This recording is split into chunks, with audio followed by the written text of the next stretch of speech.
Don't say I never told you. Go, get out of my mind. I refuse to be a soldier. Waste my time. Don't say I never told you. Go, get out of my mind. I refuse to be a soldier. Waste my time. Don't say I never told you.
Welcome to the PUBG Players Tour.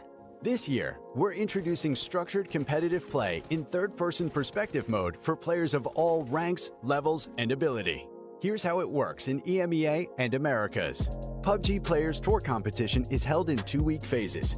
Each week, you and your squad can compete in player scrims. Think of these as a great alternative to ranked play.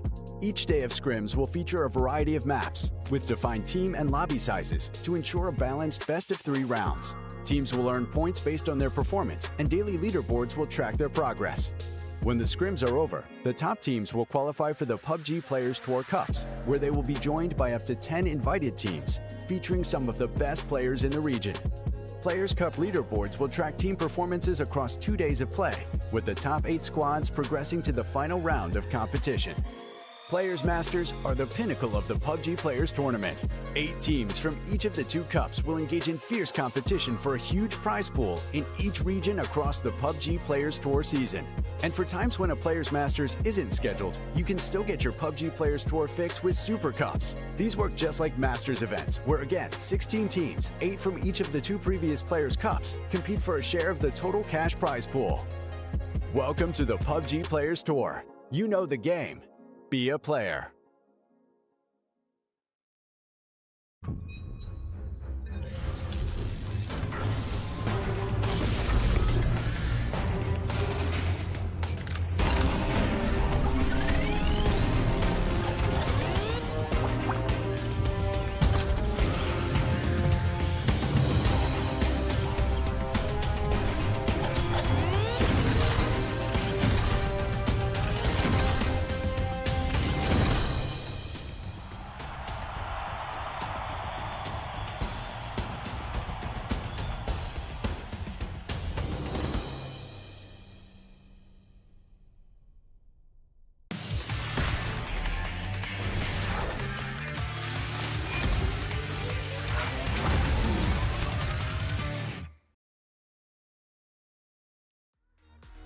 Welcome everyone to yet another weekend of the PUBG Players Cup. I'm Cameron Davis, joined by Chunks, and we are on the second weekend of qualification to the next Super Cup, which will be in a couple of weeks. Before we break down stuff like the format, the prize pool, yada yada yada, Chunks, how have you been? I've been good. I've been looking forward to this weekend, obviously, to see which 8 teams are going to qualify through to that Super Cup. It's the second half of the Players' Cup, so now is the final opportunity for these teams to qualify. And look, with 13 teams taking part, it maybe is going to be a little bit easier to make that qualification spot. Yeah, hold, everyone. Do not adjust your TV set. You did hear correctly. It is 13 teams playing. We'll go over why that is in just a little bit. But first, let's get a bit of a review on the format. It is going to be 2 best of 4s a night for 2 nights straight, tonight and tomorrow night, to qualify, as I said, for the next Super Cup. How teams got here were through those scrims. It was 4 nights of a best of 3 for an overall weekly scrims leaderboard. We're here in that middle section, the big purple section, and then the Super Cup will be a best of 12 in a couple of weekends. It's not a full Masters. We don't want to conflict with PNC. There's a reason why some of the big names you haven't really been seeing so much, because they're off overseas doing other bigger events and everything. But Chunks, yes, I believe we're looking at the maps.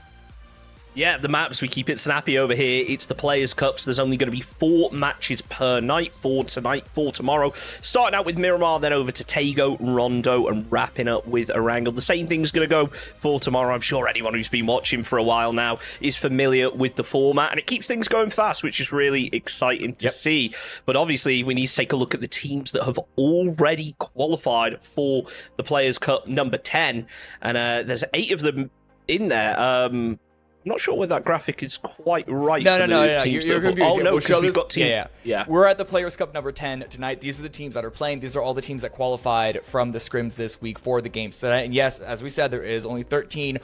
15 teams did take part over the week. 2 of them had to drop out for the weekend. So this is going to be a bit of an interesting weekend, because of not only do we have the new point system, but we also only have 13 teams playing. And Chunks, you and I will go over our thoughts on how we think that's actually going to affect the games, how it's going to affect the meta and everything. But all these teams are still have an opportunity to qualify regardless, and the prize pool is still the same, $400 for first place.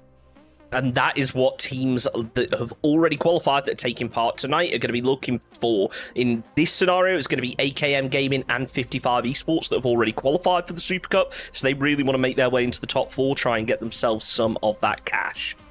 Yeah, absolutely. So these are the teams that have already qualified. Only 2 of them are playing this weekend. Usually we've seen a lot of other teams, Mira being one of the bigger ones, play every weekend they can, but a lot of them have taken this opportunity to take a little bit of a break, rest themselves up, make sure that they are peak performance level for the Super Cup come August 1st. Now, we do still have AKM and 55 playing this week. They're already qualified, as you can see, which means that even if they are in the top 8, it's just going to be bumping down the qualification spot to the next team or 2, and I assume it's going to be 2. Chunks, I assume both AKM and 55, if they don't win this weekend event, they're certainly going to be in the top 4, if not the top 8. Yeah, you'd have to imagine so. I mean, look, they're teams that have come up against some of the best. When you look at the teams that actually took part last week, a very strong lobby. It should be a little bit easier for them tonight. We do have a lot of teams that have come through the opens, but again, Team Mirror, they're one of those squads that were able to qualify through the player scrims, and look at how they performed over the entire tour so far. So let's not rule anyone out just yet. But again, you're really looking for a top 10 to feel confident, especially with those two teams taking part. But there's still that opportunity that one of those squads could throw, and you need to make it to the top 8, which isn't going to be a huge task for a lot of these squads. You just have to really outfrag 3 of those teams. Right, and emphasis on outfrag, because everyone, remember, the PPT is going under a different points format than what we're used to for 5-6 years of PUBG esports action. It is now only 5 points per win. Still 1 point per kill, but as you can tell, the ratio of value between kills and placement points is way different now. And then Chunks, when you throw in the fact that we only have 13 teams playing, that's going to mean that the opportunity for kill points is going to be a bit skewed. I don't know if it's going to be easier because there is now easier potentially for blue chip revives, or maybe harder just because of the lower amount of people. I'm really curious to see what this is going to look like this weekend. Yeah, definitely, and I'm curious at the fact that even with 13 teams in the lobby, we've already got what appears to be a hot drop over at Minas. Never mind that team, they have moved away over to the crater instead. But Monte, yeah, that one's certainly going to be looking hot. We see 55 Esports also challenging over for Power Grid. LG aren't going to be in the lobby this time, so it looks like, sorry, not Power Grid. They've moved all the way up to the north, so I'm a little bit surprised that 55 didn't try and take that Power Grid position. Yeah, this is very odd. How do we have so many teams dropping? Like, there are so many pairs. We got 4 pairs of teams that dropping near each other, if not on top of each other. And there's only 13 teams in the lobby. Guys, like, Miramar is not even that small of a map. First Circle does reveal it's not going to be exactly Los Leones. It's going to be cut in between Los Leones and Picado as the center. This is a pretty normal standard Miramar Circle, if I do say so. All it takes is one shift down to the southeast, and then it becomes mayhem. As I think a lot of teams will be bearing in mind the fact there's only 13 teams in the lobby, so they will be a little bit more aggressive going for those stronger early game positions that you typically see contested. As we hop on board with 55 here, they've sent some players down into San Martin. I think it might only be, yeah, they've got a couple around there, so they should be able to loot up pretty well. Shouldn't be facing too much of a challenge, but let's not forget they've still got Sam Crow in the vehicle up to the northwest, and all the way out on the west on the other side of STS is going to be Carax. They are a little bit split up. They do have to be careful. Yeah, but this is not... I kind of like this. I don't know if it's intentional, but the circumstance that 55 find themselves in relationship to Sam Crow, I think could be really interesting. Now, Sam Crow, they could easily just get out of there.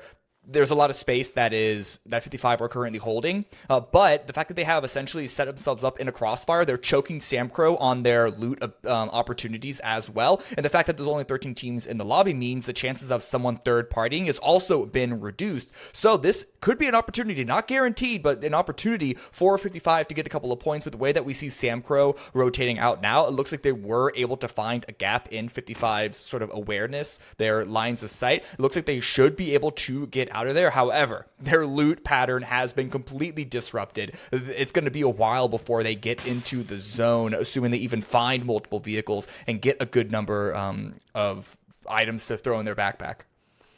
Let's look over at Nameless and Potentially Dangerous now, though, as they were another team that looked like they wanted to contest a little bit. Tony's going to be sending it in over towards Logan's position. Gabriel just staying back a little bit, trying to cover, not wanting to give anything away, but they've got to be aware that this is looted, or at least has players in, but all the doors are shut, so maybe they're not going to have an idea. Tony's certainly playing like he thinks there's someone around this position.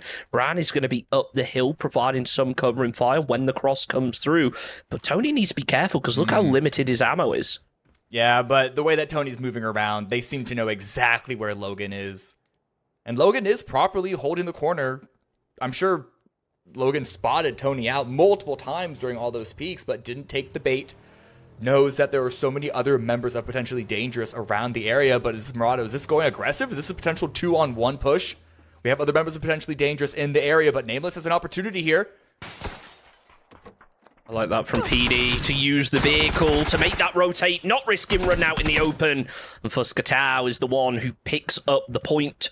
As Tony, only 17 bullets in the chamber, will try and loot up something, grabbed himself the AUG, so he's got that double 5-5, plenty in reserve now. Nameless going to be losing one early. And we did speak a little bit about the fact that we do have those res beacons. We've got the blue chips that these teams can grab, but I don't think they're going to be looking to try and pick it up off of this one. No, I'm pretty sure Potentially Dangerous would have destroyed it anyway, because why not? A little bit of extra griefing. Like, Blue Chip Revival is not completely free. You still don't want to be out alone, because if you get taken down, no one's there to rescue your chip, then you're not coming back anyway. Even if they did want to go on the full arduous journey to go 1,000 miles. What? Oh, they're going for another. Oh, no, they couldn't land the spray, but they're going to turn around, try and finish off the job. Only one player left up here from Nameless. They're going for the Murado kill, and that is the end of Nameless. Anubis caught out in the open, and Nameless, that is a questionable play to be running out in an open field right there. Yeah, just completely out in the open, basically like chickens with their heads cut off. Even with 13 teams, it's still... You still got to have awareness and good macro in the early game. So really heavy punish, down to 12 teams now. And Lost Zen, Sam Crow, runs into another team, running away from 55. They end up running right up against AKM. And this looks to be a standoff that both teams are aware of happening. Systematicos, that's a team we've not seen for a little bit in the Players Tour. The roster, a couple of notable names on it. Same being said, though, for AKM Gaming, a team that, again, have already qualified and had a really strong performance last week, so they're going to be looking to try and pick up a little bit more cash and a little more points to get there. Nicholas seems to have a read that there could be someone down here as HVIT holding for those two other players, so both squads taking a 3v1 fight, sorry, a 2v1 on the other side as Lost In opens up, finds the knock onto Yayi, gets the nade ready to try and confirm the flush, and that could be huge because all those players from AKM are around it, but they picked up the body, they find the return nade, Lost In's taken out, and anyone, well, he's not going to be able to provide any support in this position. Yeah, I really appreciate going for the grenade even after seeing the first frag from Nicholas come his way. But Lawson does go down now. Nicholas was immediate on trying to take that area. And anyone, as you said, not exactly in a good position to try and counter out. Yeah, he is going to get revived. And we saw AKM pull out some amazing plays last week. They're already qualified. They essentially have nothing to lose. This is basically practice. And for them, practice could easily mean trying to see how far they can really push their gameplay. HVIT spotted out Anzira. Throwing the nade. They have a read roughly where he is, but I don't think they realise that he already knows where they are. He's not going to be peeking, using that third-person advantage to keep an eye around the wall as anyone tries to open up. He nearly manages to convert over to a knock, but AKM, they are moving away. I wonder whether they're going to try and provide HVIT some support or whether they do just want to get out of dodge, and it seems like that is the case. They are heading away, but no, they're actually heading up the hill, so HVIT could be in luck here. Yeah, they're trying to cut the Systematicos in half. Really trying to gang up on them even further, getting away from anyone's angle. Still at that far distance, could land some shots, but it would reduce the amount of damage each shot landed does do. Though the approach slowed down a touch. Systematicos are trying to pull away from this one. I worry about not just their loot, but also their vehicles, really. Their gear looks fine. Not exactly sure what their attachments look like outside of the sights. Like, they are okay on meds. They're fine, I guess, on utility. But without a vehicle, Blue's coming in right now. I think Systematicos, they're sticking around to take this fight. They want to at least have some opportunity for points. At the end of the day, in a format like this, in a point system like this, it is all about getting those kills. So getting one exit frag can sometimes be more beneficial than taking a late rotate and getting wiped out later on. But Kira, he's going to wipe out Demonstro, getting the first point on the board for 4 happy mens. As Anzira still holding back. It almost looks like AKM still want to commit to this fight. They're sending a player down to the south. I'm not sure whether Yayi's actually trying to rotate or whether he's just trying to get onto another hill where he knows that Anzira is going to be wide open. HVIT closing in the distance. Still looking in this direction as Quattro Konos looking in the direction of the rotating vehicles from Rush to Win, but they can't find the knock. Potentially dangerous. They're trying to find them.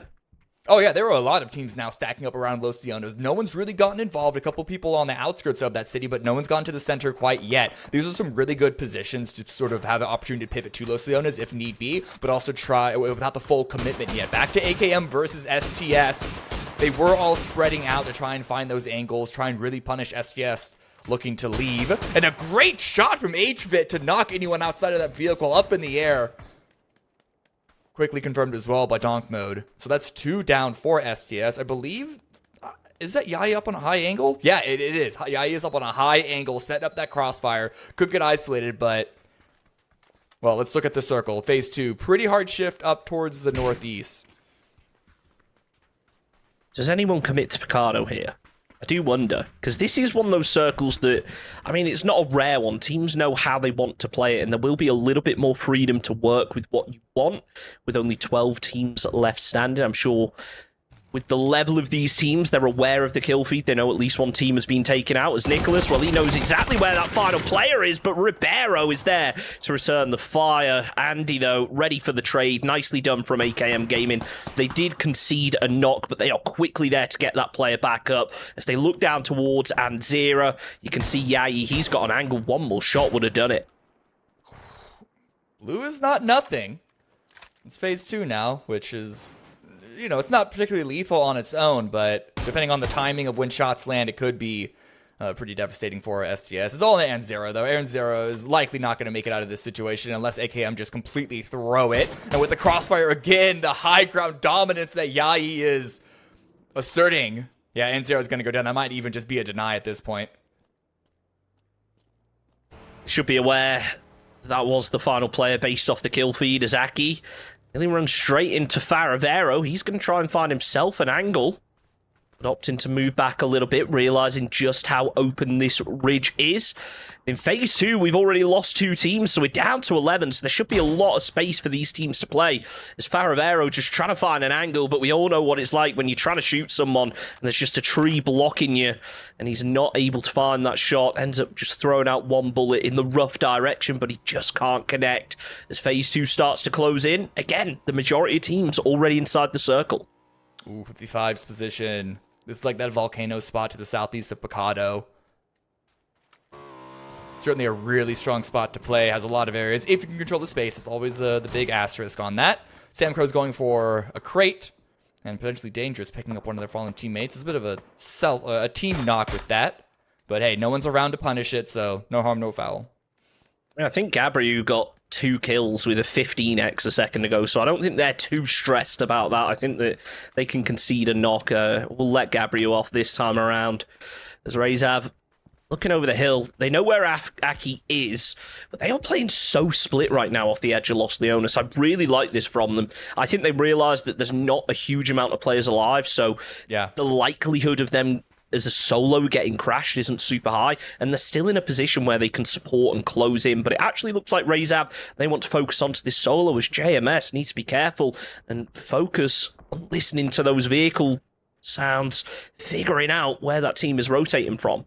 You know, I know we don't really take Game 6 scrims seriously, but the fact that it happens almost every single time, every single scrim block, I think this is going to give some teams a bit more familiarity to what happens when there are so few players in the lobby this early in the game. So don't knock it. Listen, that experience is coming up really valuable for a lot of these teams. And I know potentially I've seen 2 C4s already, so it's happening. Oh, yeah.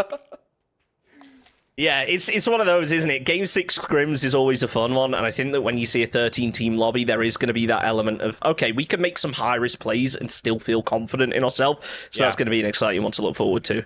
All right, next circle. Soft shift to the southeast. 55 are looking great in this position. I love their split. They got a 2 on the north to put out a lot of damage, a lot of oppression, but they can always retreat down to the compound that their teammates on the south are holding on to. The rest of the teams are all around the extremities of the zone. I'm not going to say that we're going to get some big fights, because again, we're already down to 41 players alive, 11 teams. But there are some open field areas, so that alone could sort of push some of these teams, corral some of these teams into engagements that we otherwise wouldn't have seen.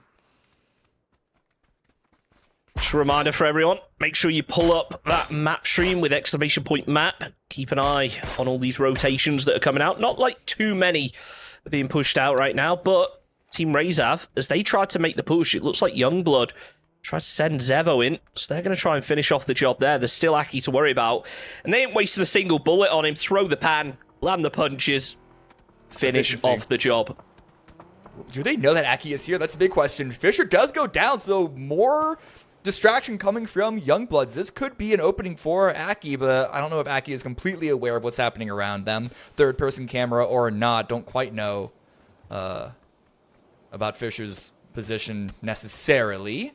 But Rezav, just from Faravero's perspective, I imagine they are aware of Aki kind of stuck under their noses. Faravero waiting. It seems like he has an idea someone's here. And this might be one of those situations where he's saying, hey, I swear I've heard someone, and the rest of his team are like, yeah, sure, dude. I mean, I had it earlier in one of my pub games. So sometimes you do think, are they sure? But, yeah, I mean, the C4, that'll clear it out, won't it? We knew that we saw them in some backpacks. Now we're going to see them used. There's actually 2 C4s in play, potentially. They have a read that there's going to be someone in here. They push through. Faravero finishes off Aki, and we're into the top 10 already. It's a good job with it on this new point system with this lobby, because it's only going to be the top 5 that get themselves placement points. Not even that. Sorry, top 4. Top 4. Yeah, exactly. Yeah. Not even top 5. So I don't know if that's going to make that much of a difference with it being 16 teams versus 13 teams. Right now, DM are trying to rotate their way into the zone. That was a South member of Rezav. Actually, no, I think that might have been a solo member of Youngbloods who pulled away from that. This is now on the west of the zone. So a lot of these long-ranged engagements, teams are sort of setting themselves up in quite wide positions. And AKM D1. are also only just now arriving.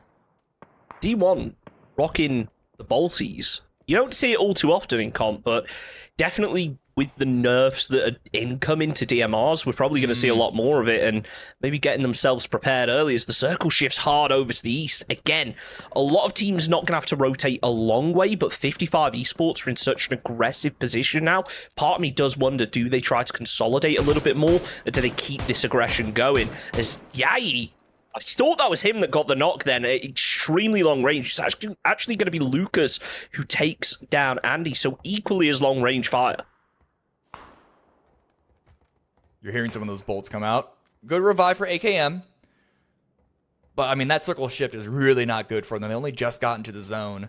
I'm sure they picked up a lot of loot on the way, so I wouldn't be too worried about that, but you never know if that actually is the case. And you also have to question the information that AKM had. Potentially dangerous in some long-range fights, some, you know, flirting versus harassment conversation with potentially dangerous. Sorry, I mean 55. It is potentially dangerous, of course, on the other end of things. They're trying to break way into 55's sort of territory that they still have yet to give up a single inch on. Youngblood as well. Shots onto 4 angry men who are making their way into the southern field. Lots of shots. Not much connecting, though, as Nanolzi spots out Will Griggs, but no, isn't able to land the shots in the end. Faravero, he's heard the vehicles from 4 HP, deciding not to go for the spray just yet, realising that they're heading straight for Loucher, and if Loucher's the one to take this engagement, he could very easily try and third party, but the rest of the squad, it looks like they have turned around a little bit. Maybe one of those players further back was able to spot out Loucher, as Faravero not able to find the sprays. We just take a quick look under the map. We hop back on board with Team Rezav. Fisher spotted one out in the open, calls him out to his teammate, doesn't take the shots, but with the mini, spots out Kira out in the open, and Faravero's there to finish it in support. Yeah, I don't. 4 angry men, I have to say that it seems a little ambitious for them to think that this area has been fully cleared. That ridge is good. Good defense from the north, but they didn't seem to put any effort at all making sure that it was empty towards the southeast where Rezav were. And Rezav, they can, you know, they're punishing this already. Grenades coming out from JMS, but doesn't find the damage needed. And there is some other teammates to the south. 4 angry men have only lost 1 so far. Ray Levand Almost losing another, though, as Rumblum goes down. And Olsey's there to trade it, but he falls quickly after as Chino is popping off right now with the MP5K. Very risky flush to try and find when Pandorito's still up and alive. He actually lands the seat swap over onto Will Griggs, so that leaves only 2 players left up here for Rene Levant, but he manages to clutch out with only 11 HP. The MP5 so strong at close range. It really is, and not going for the med kit. Understanding how important timing was in that fight. Back to Rezev versus 4 Angry Men's. JMS was able to pull back to a more defensive position behind that rock. Other 2 members have come up from the south, but they're also putting their attention towards Rene to the west. Circle touches north a little bit, but it is mostly center. But it does mean that these 2 teams on the south side are fighting for one small little wedge of this ridge. Blue Zone Grenade could be great to upset JMS's position. If it goes I think it's far just enough. a little bit too far, yeah. It's hard to land nades on those hills as Rezav end up going straight through the BZ without a care in the world. The Molotov thrown out just a little bit too late as Laucher finds the knock. He might end up flushing himself for Team Rezav. Martin going to be closing in. Saw the nade land through, so he's going to try and land it exactly where it came from, but it is going to be a little bit wide as Nix has already moved away. Look, Rene Levand, they're also closing in. This HVIT 4 AM goes down. There's D1 are just popping off right now in the kill feed. That's 3 knocks in rapid succession. Strict Guard flushed out by Will Griggs as Martin tries to find something. But right now, Rezav, they're kind of on the tail end of this engagement. They need to close up the distance to Rene Levand. As D1 are just popping off. Ooh, another spray down. Nicholas goes down. This is a huge scalp for D1 to take. They need to get Factor picked back up, but it's AKM that is bleeding, that is wounded, and is dying right in front of them. They still need to cross that road over AKM's position to get into the zone. The blue is closing at their back, so the time is limited. And AKM, well, they're getting some revives of their own. They're not dead yet. How can they switch this around? Yeah, he's playing inside the shack. A nice little knock there, but it's swinging around from the opposite side, trying to go for the flush first, and gonna get punished for it. Yeah, that was a questionable flush, but I think in those situations where you know you're a solo, you know that you're surrounded, sometimes you just got to try and commit to them. As D1, they actually threw in the BZ nade there and then tried to take it for cover. That is a huge mistake from them, but Nicholas, he is not making any mistakes with lining up that nade. Takes down Felipe as De Carlos is the final player left up. 55 Esports looking over in this direction, so they should be able to flush him out, but never mind, it's Martin who finishes off the job as we make it into the top 6. It looks like AKM, they're sending it over into 55 Esports now. They'll pull up over on the ridge after getting a player knock, but Karax playing that aggressive position finishes off the final 3. Great defensive crossfire setup for 55, then immediately closing back in. They know potentially dangerous are to the north. Deportivo Merlo fighting on the southeast, defending their own position. No kills for them so far, but they have a knock. Make that 2, another bolt. Gets in the kill feed, spray down, but Sam Crow is providing some nuisance from the far side of the zone. Still only 1 point for them so far. 17 alive, phase number 5. Thought we only have 4 games here in the Players Tour, but this is game 6 written all over it as Pesadello tries to land himself the VSS kill. He gets himself the knock, but falls down to the zone in the end. It's Deportivo Merlo, 2 players left standing. They do need to try and get themselves the revive. As Martin from Team Rezav, they are playing so split right now. One of them surely needs to get over to Fisher quick before DM are able to get the revives. A lot of damage onto the vehicle. Even just popping the tire could be enough. Yeah, and that vehicle's about to go up in flames. Still, that means that it's set cover. Is that a mortar? Oh, mortar's landing right on top of DM. They're not hitting, but still a bit scary to hear that.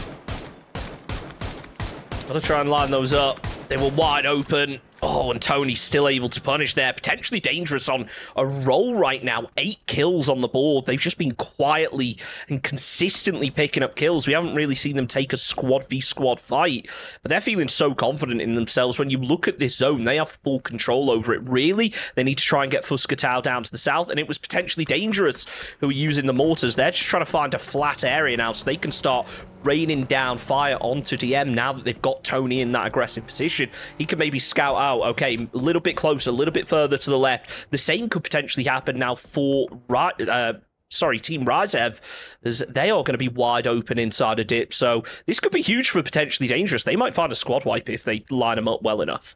All right, here's the mortar. Here's the setup for it. Waiting for the team to give the call on the exact location. Oh, he's throwing down the pins. This is smart. You can tell they're throwing down the pins, they're calculating the distance, looking at the squares off the map. Surely one of these has to land close to Razav. I mean, it seems like it lined up well. I think it's just the distance. Whoa. Yeah, that would have been spot on. It landed right on a vehicle, but now DM crossing the road. Razav are striking, taking some damage in return. 4 vehicles up in flames, but Tavon with the frag grenade. Oh, with his hands down, but still gets the rifle out in time. Potentially dangerous, though, just there to sponge up all of these kills. 9 on the board. They're looking to try and make it double digits as Tony playing a little bit more aggressive. Come on, Gabriel, fire out some more mortars. Yes, he does. It lands close to Team Razor, but it's not enough to finish off the job as Tony just getting absolutely lit up, but never mind, he finds one anyway. Down goes Demonstros. Tony down to low health. The emergency cover's going to be there, but in my mind, that's just another thing to aim the mortars towards. True. It does give you a target. More frag grenades go out. Razab, they're still kicking. Vehicles, well, same can be said about those. But what a ridiculous run from Razab so far. They've been in so many different fights, but potentially dangerous now, putting a stop to it. Frag grenade, P90, and then a molly to follow things up on. Potentially dangerous. They are really upset for not qualifying last weekend. This is the perfect opportunity for them to do so here this weekend.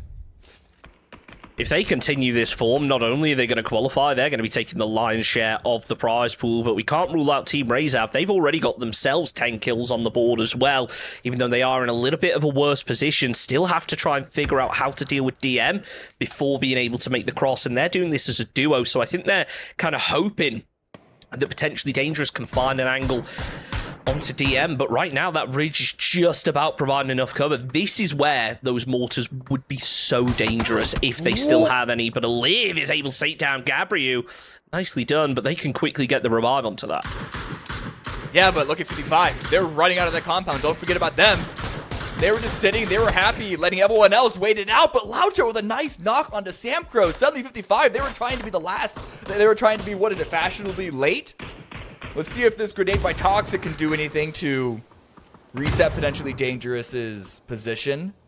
I honestly don't know who has the best spot here. Potentially Dangerous, yeah, they have all 4 members standing, but they are quite spread out. If anyone else can sort of take some of these isolated fights, that could change the snap of a finger. DM go down. Placement points are climbing higher. And now Ferravero smoking the way across the road. But Tavon does provide some extra pressure to force them back. Potentially Dangerous putting up those numbers. They finish off 2 of those 55 esports players who are now coming under pressure from Faravero. It's Tony who looks to finish off the job with the P90 but runs out of ammo. The nade does the job in the end. Now only 2 teams left up. It's a 4 versus 1. They're looking to try and find Faravero, but he finds Tony. Decides not to go for the flush as he starts getting lit up by potentially Dangerous. But look at Nightavon now. He's in such a good off angle. He can just run down the hill, try and spray through the smoke. He's got so much ammo as well when you consider the kind of util ammo balance that these players usually carry. He's just going to be healing up inside the smoke. Surely he's got some lethal util, unless he's already used it all on DM. Going for the revive. I mean, there was timing to do so, but now the question is, do they try and take the fight or deny both of these kill points? It's early on in the weekend. It's early on in the event. But with the amount of pressure, the lack of any cover at all for Razab has to be consideration, but Tavon, I was going to say, if they got Tavon out, it would be a different story, but Tavon's going to eliminate both of them. Final kill for the win. Potentially Dangerous. 14-kill victory to start off this weekend, to start off Cup number 10.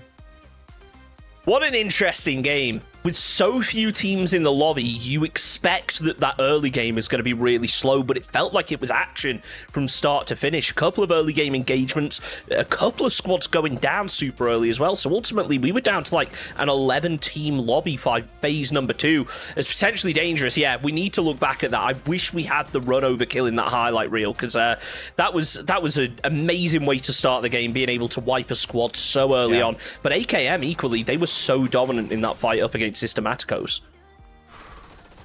One thing I do want to say at the start of this weekend is that things might be the way that things are so different when it's 13 teams versus 16 teams. That alone completely upsets these teams' understanding of how the game gets played, especially in the early game macro. So if one team randomly runs into another team completely out of the blue, it's quite likely that there was virtually no way for them to expect them to be there. So expect going forward to see more and more of these wacky sort of interactions in the early game especially. But now looking at the late game, once again, potentially dangerous. They look at this. They just told 55 to shut up, let the adults play, because 55, they tried to join the party late and then got nothing from their late arrival. I think a big part of that as well is Razav being able to have an angle onto 55 Esports without having to peek out onto potentially dangerous. So they were really the thorn in the side of 55 Esports, but it's potentially dangerous and Team Razav who get the lion's share of the points, getting 14 points each. That means combined, they took out, what, 60% of the lobby? That is really impressive for two teams. Yeah. I mean, it's only 13 overall teams overall, so that's why we're going to have lower kill numbers overall with everything. Though I don't think we saw any blue chip recalls this first game. No, I think teams and players just got knocked in positions where they weren't able to be revived, especially when you take a look over at those early game fights. That's true. That's true. Well, early game, this is early days. That was an awful try and segue. Whatever. We're going to a break. We got another map coming up. We got 3 more overall for the rest of the day. We'll see you in a bit for map number 2.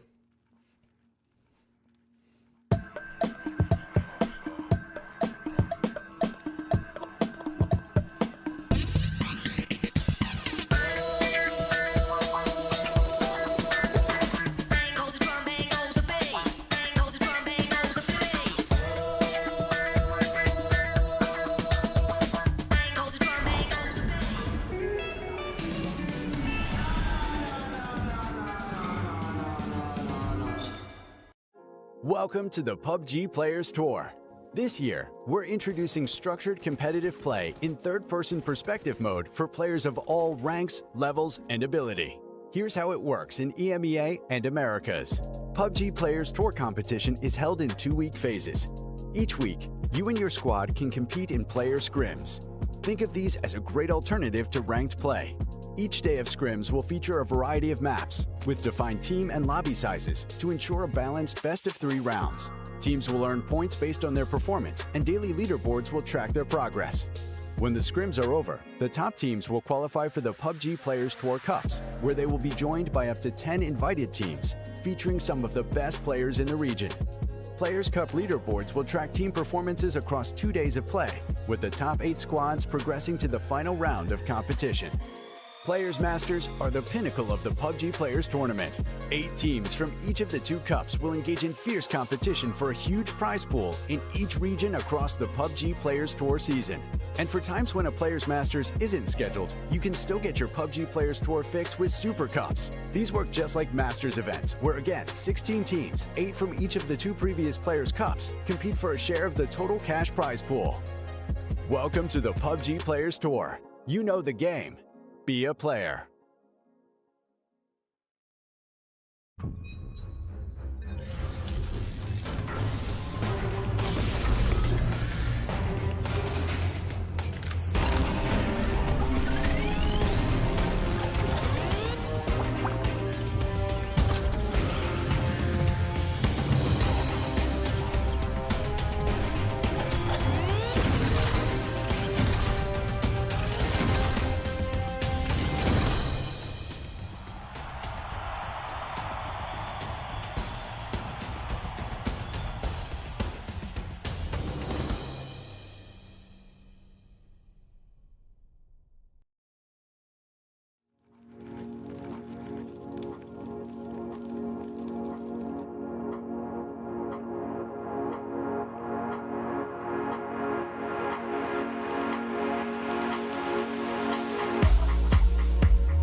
Welcome back, everyone. We are on Tae-go now. Miramar is done. We're on to the second map, and with 13 teams playing this weekend, we'll see, Chunks, if anyone takes learnings from Miramar and brings it to Tae-go.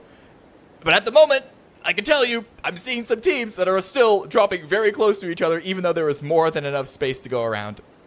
Tends to be the way, especially on Tae-go.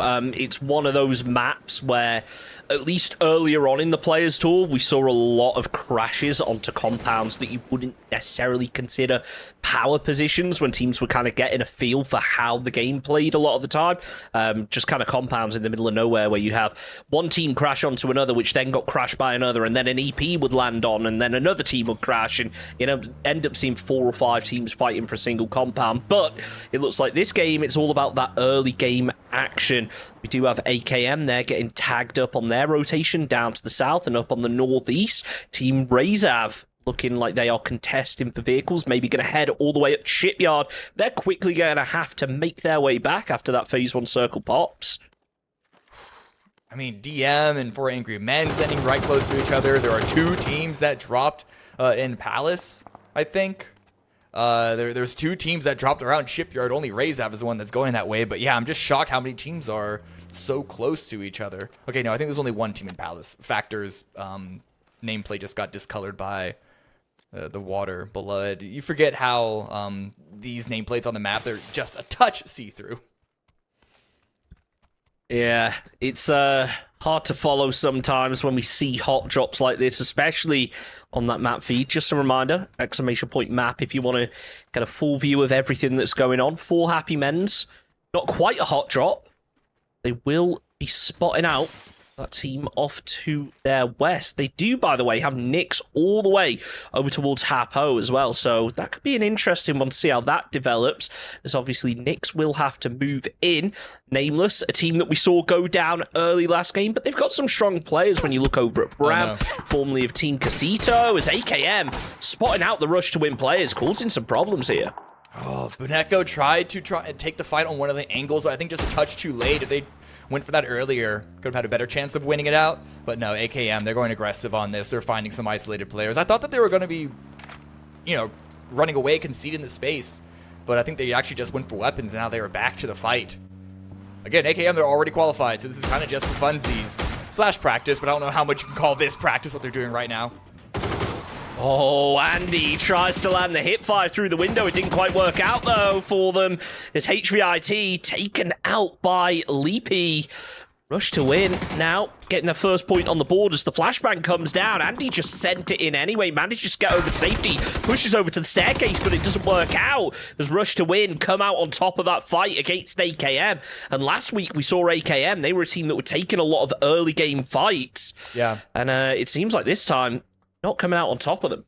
No, they went way too aggressive. I think they felt quite cocky, which again, as we saw from last week, they're a really good team. They had every right to, but they get punished for it. So now it's only Yagi alone. Now going elsewhere on the map towards the west edge of the zone. 4 Angry Men's trying to go into the zone quite early. They dropped on the later end of the plane path, so it only being 4 minutes. I wonder what their loot situation does look like, especially considering they dropped alongside DM and probably didn't have first choice of all the loot spots, but fortunately for them, didn't take too much damage from 55 as they crossed through a fishing camp area. Where are they going to go, though? Look at the map, guys, and get an exclamation point map. 4 Angry Men's are quite split up just because of the drop situation, and they shouldn't have too hard of a time grouping up together, but there's always going to be that question mark of, does one of us get caught out? Depends with Nyx, though, doesn't it? When he's so far away from the rest of the squad. We've got 55, Nameless, all blocking off that rotation. I mean, it's one thing when you've got 3 vehicles driving in tandem to try and shoot players out of all of them. It's a bit harder, but when you can get your whole squad focusing on a single vehicle, then hey, even if you don't knock the player out of it, it's probably going to blow up sooner or later. So it's going to be an interesting one for 4HP as JMS finally getting over to the rest of the squad. And honestly, they've got a very strong position here in the early game. It's potentially dangerous, equally strong position. Not as central, but still in a position where they might be able to spot out Nameless, get some early game shots, maybe a knock or 2. Yeah, we all know how being like dead center of phase 1 doesn't really mean all that much. The amount of space that the circle can move, as long as you're in the conversation of being center, that's about as much as you want to really full commit on. It's more so about setting your options up for phase 2, phase 3, etc. It's not until phase 3 or 4 that you would want to make the play to just bomb dead center. That's when like the real commitment is valuable. Shots from Youngblood. Another team enters the fray. R2W, remember, they took out quite a few members of AKM just a few moments ago. Now Rush to Win, they're up against entirely new offensive team. Spray comes out, doesn't get the knock, and now Pesadello. Where are their teammates? They just looted up here all alone. A good stun comes out, but the double push up the stairwell is going to give Youngbloods the knock. Instantly answer. The teammates returning, but standing in the windowsill a bit too long. Panda Dorito is going to go down, but I don't think that's going to be a kill for R2W to pick up. This could be the opening, though, for R2W to start making their push. Instead, though, they decide to cut their losses and move out of here. I mean, that opening knock, it could have left things equal for the crash, but it looks like they were happy to just disengage, make the most out of the knock that they were able to gather, get the extra kill on towards... Sorry, they didn't get a kill on towards Youngblood. In the end, it did get revived. As now, DM, they're actually going to be chasing 4 HP. We spoke about Nyx being that solo player really far away. And we also spoke about Nameless earlier on, how they weren't able to get many points on the board. But Logan and Bran working together to take down Samcro. Scouting is really hard in third person, and making guesses over where teams have already taken or not is even more difficult in 13 teams compared to 16. Potentially dangerous. First kill on the board for them. Let's see if they can't do a back-to-back chicken dinner. I think one of the risks that you take here with less teams is a lot of the time, maybe in game number 1 we saw a bit of it, teams just assume that a compound is going to be free.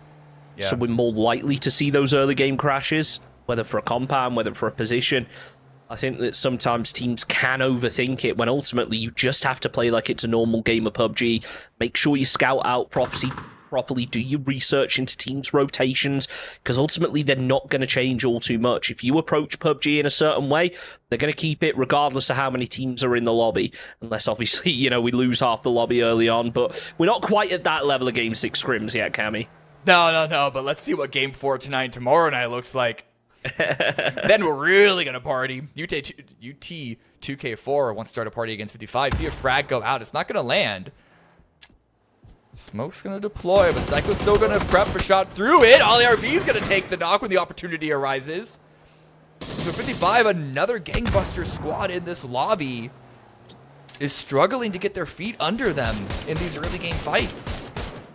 Don't forget, they've already lost one. Toxic going to be able to take down UT as Karak tries to find another, but he just isn't able to. Throws out the flashbang as Toxic from the other angle able to spot out Demostro. He drops down prone as Noran trying to return fire with the help of that frag grenade. It's close, but not close enough as Toxic just not getting caught with any damage. Tries to spray over towards that rock. Not sure whether it was to find the damage or to keep the head down as Aliv flushes out onto Psycho. So 55 Esports going to be playing as a duo. Karak got a flash of a pixel of where Demostro was going to be. Tried to land the spray, but he just couldn't make anything out of it. As Toxic moves up top, using that third person, maybe expecting a player to be flanking round. I don't think DM are aware right now that 55 Esports had already lost a player. Aliv finally closes in, so it's back to a 2v2. Now's the opportunity to strike, but it's Karak that takes it and eliminates Demostro, uses the vehicle for cover, and Aliv nearly getting taken out of his own vehicle. DM go down, but look at this, Raze have a third party in. And potentially dangerous. I think that's what forced the DM to take that push onto 55, because they knew the pressure of potentially dangerous to the south was going to, make it very difficult for them to stick the fight and actually have an even footing against 55. They dealt a lot of damage though. 55 only have one player left, and yeah, here comes Razav, potentially dangerous, pushing from the south. Now Toxic is trying to get out of there, get away from this position, but the next phase, we don't see it on the main feed, but we can see it on the map right now. It's a hard shift to the northwest. There's a fair bit of river still left in play. A large field between Hosan and Terminal. I believe in a Palace ending. I know it's unlikely. I know the chances are thin. I know that water is probably going to cause it to shift away in phase 4, but I believe in the triple hard shifter right now up to that northwest, because chunks, no. that is just what we've had in the Players Tour so far. Think back to that Novo game over on Erangel a couple of weeks back, where it looked like it was going to end in Novo. Everyone committed over to that, and we ended up just east of Milta. Listen, I've had my problems. I've had my frustrations with Erangel circle shifts for a while. You don't have to make the argument to me. Yeah, as long as you don't get knocked by a ferry, it's not that bad. But Pandorito, he might get knocked by a nade here, as it looks like D1, they were prepping a frag, ready for him to rotate in. You know, it did take me a moment to realize what ferry you were talking about. I was thinking F-A-I-R-Y.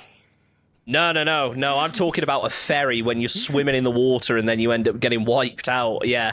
The Players Tour has had some interesting moments so far, for sure, and I'm sure that tonight is going to continue to deliver. That's why I'm praying for that circle shift. Listen, all I'm saying, I just know you're a part of the world, you're part of the European continent, your relationship with these cryptids. I don't want to judge, I don't want to assume. Listen, I respect your culture, okay? As Team Razav showing no respect for the teams around them, continuing to put out shots in their dominant position right now. They're all the way over on the west, so hey, if this circle does shift up to the northwest, they're going to be in a pretty good position. They've actually sent Fisher out to grab all those crates as well that landed over on the coast, so it just shows the level of confidence on that team to just be happy with their position, know that nobody is going to be able to push you, just send a player out into what is ultimately a weaker spot, just be able to get that extra loot, and of course, that all-important 3 gear. Nameless now, not being pushed. Youngblood rotating around, D1 as well. Trying to see how they can start their first fight. Trying to figure out how to pronounce D1's name. Mm-hmm. Anyone in chat able to help us out here? Because I want to say it's Deity. What are your thoughts here? Daytel? Something like that? Anyone in chat able to understand? Help us out a bit here? Yeah, listen. Despite working in the Americas region for as long as we've had Latin America joined up with North America, I'm still not the best at going for either Spanish or Portuguese sounds, so it honestly could be a number of options. So chat, tell us. Yeah, this is the beauty of live server names as well. At least we don't have, silly mode, fake Bale Frost, or XP in here anymore, so it does make it a little bit easier. As Tony, easy to find the knock onto Chino right there. 2 kills, looking for a third. Yeah, potentially dangerous. I've been driving around this whole early game just looking to start fights with people. Trying to find victims, and oh no, Davon! What just happened there? Okay, what? Yeah, okay, great. The Panther was eliminated. Yeah, okay, Renee got eliminated, great. But I'm still so shocked by, that's not even the first, jump out of a vehicle, knock yourself that we've seen in a while. And guys, it's been so long since they added in the feature that the vehicle is moving fast enough. You get an opportunity to cancel the jump out. So I'm just so confused on how this keeps happening. I think we're just glossing over the fact that he just naded his own teammate as well, and then followed it up by panzering to finish off the job. So, in a way, that was a next-level point denial from Rene Lamand. I got to go back and rewatch that fight because I think my mind is completely blacked out of what happened there. Just nothing happened how it should have. Yeah, that was rough right there for Rene Lamand. Very unfortunate. Systematicos, though, they're trying to do things the right way. They're holding the edge, scouting out, trying to prevent rotations, although a team has snuck in up to the north as Rush to win. Make their send. It might be for nothing as Quattro Conios finish off the job. Sorry, no, it's Lost In who picks it up. Systematicos getting their first point on the board for this match. As yet again, Phase 3, 10 teams standing. And no one wants to go center.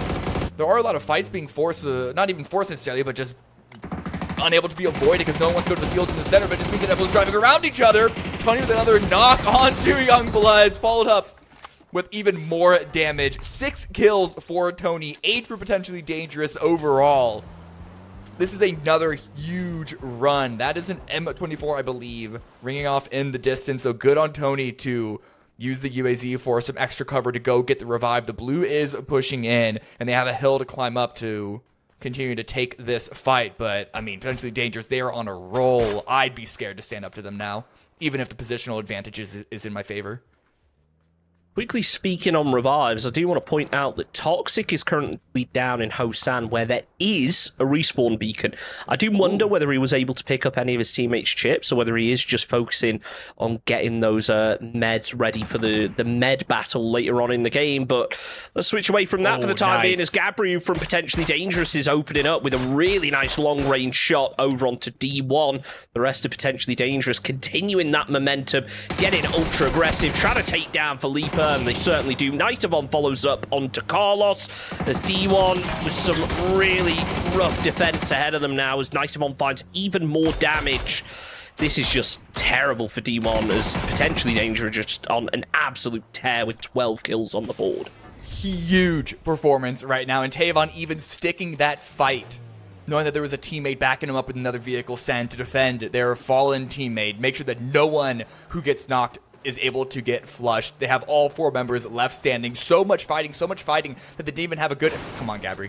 Eyes on the road. So much fighting that they didn't even have a good, positional advantage in, but they are making it work, and the hard shift does go away from Palace. We're not going to get the triple in the row for chunks, but it is still going to be that hill that Potentially Dangerous has set themselves on. Nameless now arriving at the party for Angry Men's going to have to put their attention that way as well.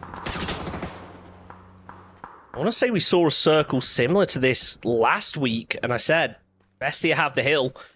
They're going to win the game, and guess what happens? So right now, it's a big question mark of who has the hill. Gabriel switching out to the Panzer, tries to land the long-range shot, but it doesn't connect. Maybe Fuscatau's nade is going to have more success. It bounces over the rock as he opens up with the shots. It's 4 HP, ready to return fire, but Fuscatau is committed onto this with good reason. He's found an opening knock. Tony's found a second as No Name in real trouble, and look at this, a second Panzer ready to go out. Won't be able to find any flushes, but in the end, Gabriel finishes off the job, and Potentially Dangerous have 14 kills already. This is huge. They finally lost their first teammate, Fuscatau, but they could go for the blue chip revival, but here comes Toxic, randomly out of the blue, catching Gabriel off guard. There was no way for anyone to know Toxic was going to be coming in from this angle, but fortunately, Toxic does have to back away, get the first aid kit, and now the timing doesn't favor them anymore. The element of surprise doesn't favor them anymore.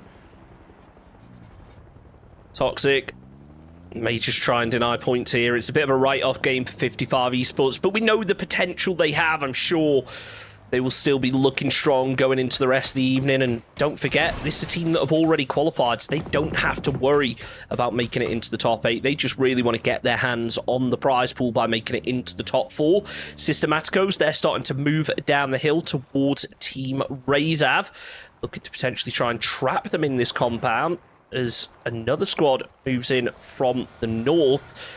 Nightavon. I do wonder, are they going to try and get the res beacon? There is one far over to the east, but they have to finish off Systematicos to be able to get it safely. Well, the Systematicos are quite spread out. If you take one out, especially anyone down towards the south, but if we're looking at Razav, potentially eyeing up the set to the north, but they're not going to go aggressive yet. They still need to worry about the teams to their north. AKM and, well, another new unfamiliar team. I believe that's, is that Rush? No, that's Quattro Konos. New team to the party. Not familiar with any of their names, but curious to see what they can do here.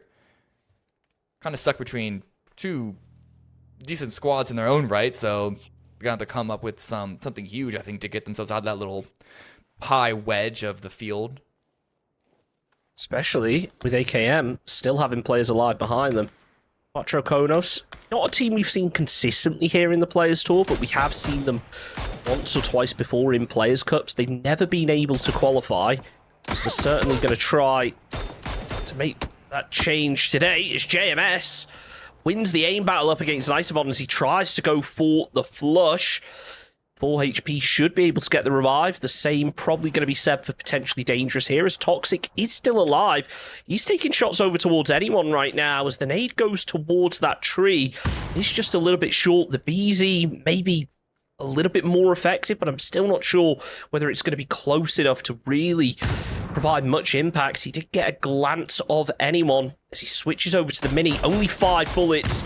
Almost certainly going to hear that click. Tries to land the spray, and he does it at the last second. I thought that he missed the opportunity, but was able to land the shot before anyone can crest over that hillside and make sure to confirm that point. So, hey, 4 points for 55. Yeah, sure, they played a little, they got a little silly, they got a little stupid with 2 O's at the beginning. But they're getting some points here. They're making it count. They're making their time on the battlefield count. And now Systematico's Ribeiro tries to let it loose, but 4C is going to swing on back, get the knock against them, and N0 not in position to immediately respond. N0 prepping an aid. Maybe his knock teammate calling out where that Quattro Konos players is, but it's not going to work out as Aki finds the headshot. Cali will be getting lit up from behind. Team Razav, stark contrast to what we saw last game, where they had a huge number of kills going into the late game. They're certainly trying to pick up more now, though, as they take the shots up the hill. They just don't have the angle. They will spot out Cherry Blossom as he is a little bit closer and immediately confirm their flush. So 2 points on the board. Going to keep hold of the top end of the leaderboard for the time being. They have an idea of where that final Quattro Konos players is going to be as Martin swings around. Sorry, not the final, as he only finds the knock. Still looking for those final 2 as vehicle rolls in. Oh no, it's got a C4. I think it's just a little bit far though. Good attempt. Lawson had to go for a big Hail Mary play. Yeah, Quattro Konos are going to stay alive for now. 2 kills for them. How much work can Kali and Aki do? There was, Razav to the north. It's good decision for them to push down to the south and try and find the last member of STS. Take this 2 versus 1, but Martin has eyes on the push. Didn't take the shot, but they're going to be sharks in the water lurking around. Circle. Getting ready to pop. We'll see who it favors. You imagine these players are probably going to have to move off of the hillside, though, which could be a difficult one.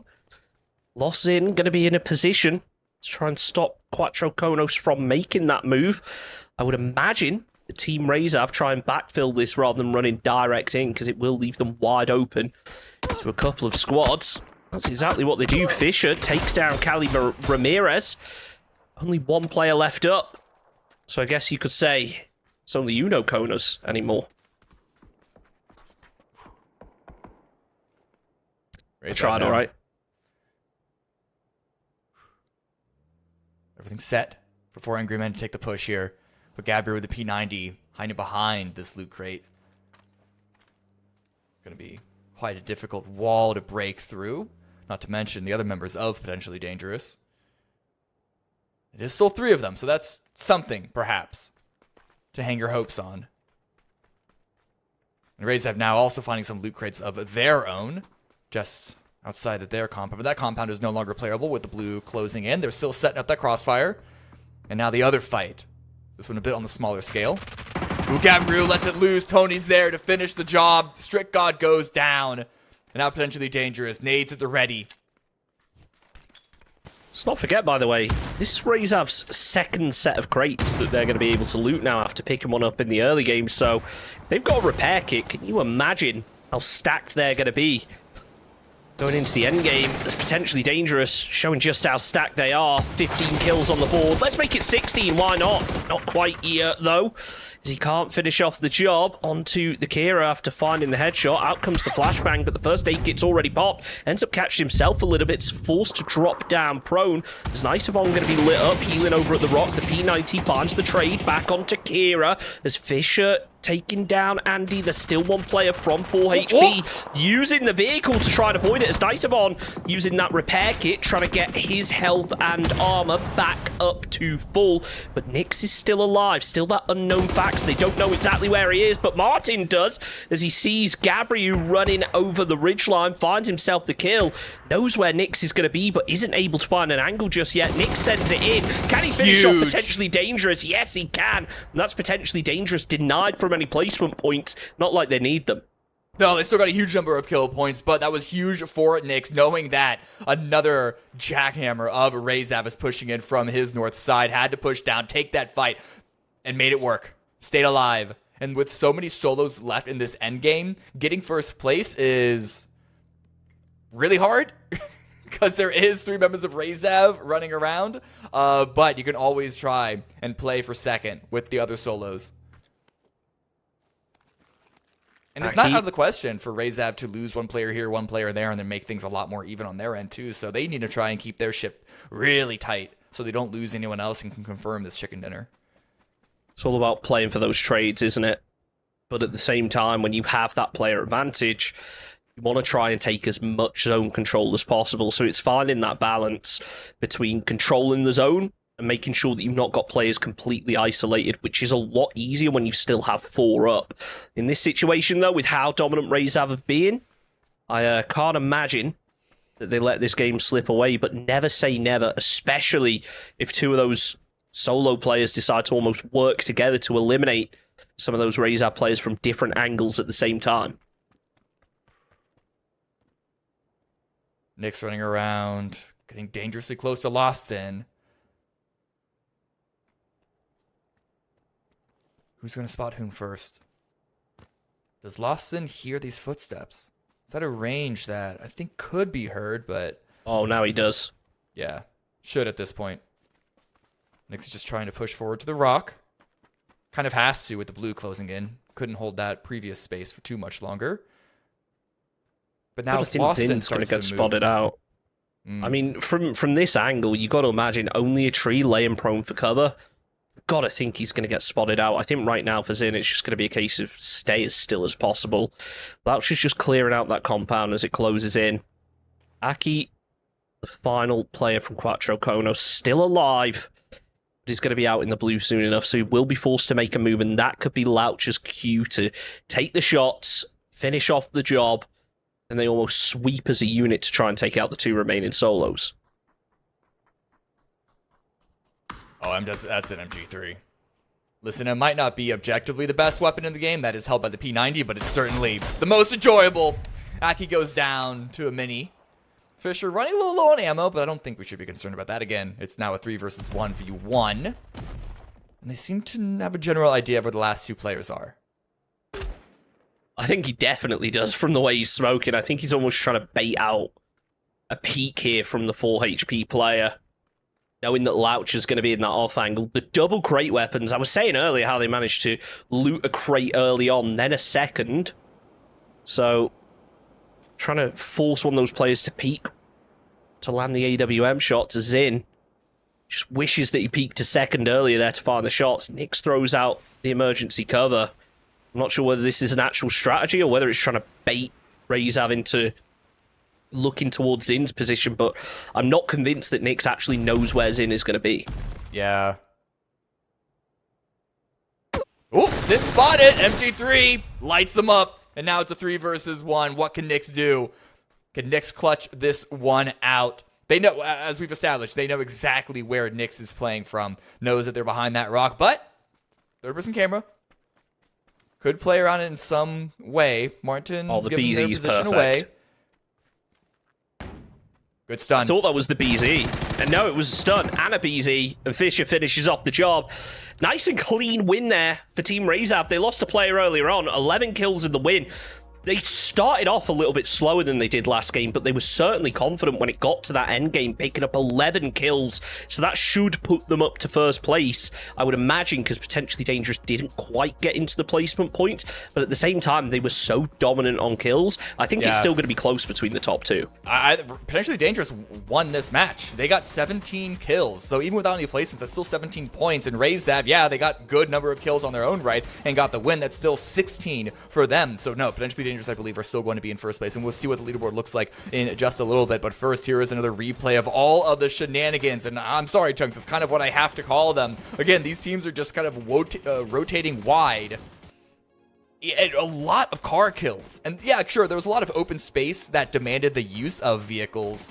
And then potentially Dangerous. This is also when they are in the midst of their reign of terror, just not letting anyone get anywhere close to them without pushing on them.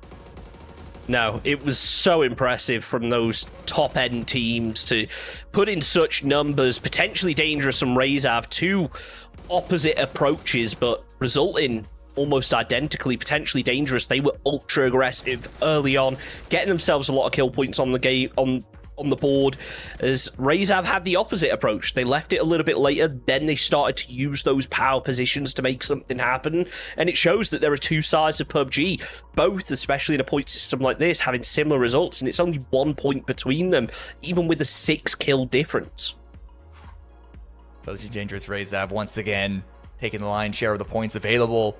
That's 2 games in a row. That's going to make the overall leaderboard look really, really strange. But I think that's going to mean for the middle section, it's going to be essentially tied up for almost everyone else. Yeah, sure, 55 have 11. But, I mean, 7 down to 1, 4th place down to 13th place. That's so easily overcomeable, if that's a verb. Let's make it one. So for teams like Nameless and D1, one good game is going to put them in the mix. And when we were looking at 8 teams, ignoring 55 and AKM, there is still so much to play for these squads in order to qualify for the next Super Cup. Yeah, if we make the assumption that AKM and 55 Esports are going to be in the top 8, which as it currently stands they are, then it means that the top 10 qualify. So that means only 3 teams from tonight won't qualify over to the Super Cup. So you really need to have 1 or 2 strong performances, get yourself those points on the board, because right now they're all being sponged up by potentially Dangerous and Team Razor. But we are going to take a very quick break, and then we are going to be back with game number 3 of the evening. Welcome to the PUBG Players Tour. This year, we're introducing structured competitive play in third-person perspective mode for players of all ranks, levels, and ability. Here's how it works in EMEA and Americas. PUBG Players Tour competition is held in 2-week phases. Each week, you and your squad can compete in player scrims. Think of these as a great alternative to ranked play. Each day of scrims will feature a variety of maps with defined team and lobby sizes to ensure a balanced best-of-3 rounds. Teams will earn points based on their performance, and daily leaderboards will track their progress. When the scrims are over, the top teams will qualify for the PUBG Players Tour Cups, where they will be joined by up to 10 invited teams, featuring some of the best players in the region. Players Cup leaderboards will track team performances across 2 days of play, with the top 8 squads progressing to the final round of competition. Players Masters are the pinnacle of the PUBG Players Tournament. 8 teams from each of the 2 cups will engage in fierce competition for a huge prize pool in each region across the PUBG Players Tour season. And for times when a Players Masters isn't scheduled, you can still get your PUBG Players Tour fix with Super Cups. These work just like Masters events, where again, 16 teams, 8 from each of the 2 previous Players Cups, compete for a share of the total cash prize pool. Welcome to the PUBG Players Tour. You know the game. Be a player.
Yeehaw, everyone. Welcome back to another round of PUBG's Players Cup number 10. Teams will be rooting, teams are shooting, teams sure are looting, trying to get to the end game and get that chicken dinner, the 5 points, and well, a whole bunch of kills on the way, especially if you're potentially dangerous, because they have been on an absolute firestorm picking up those kill points.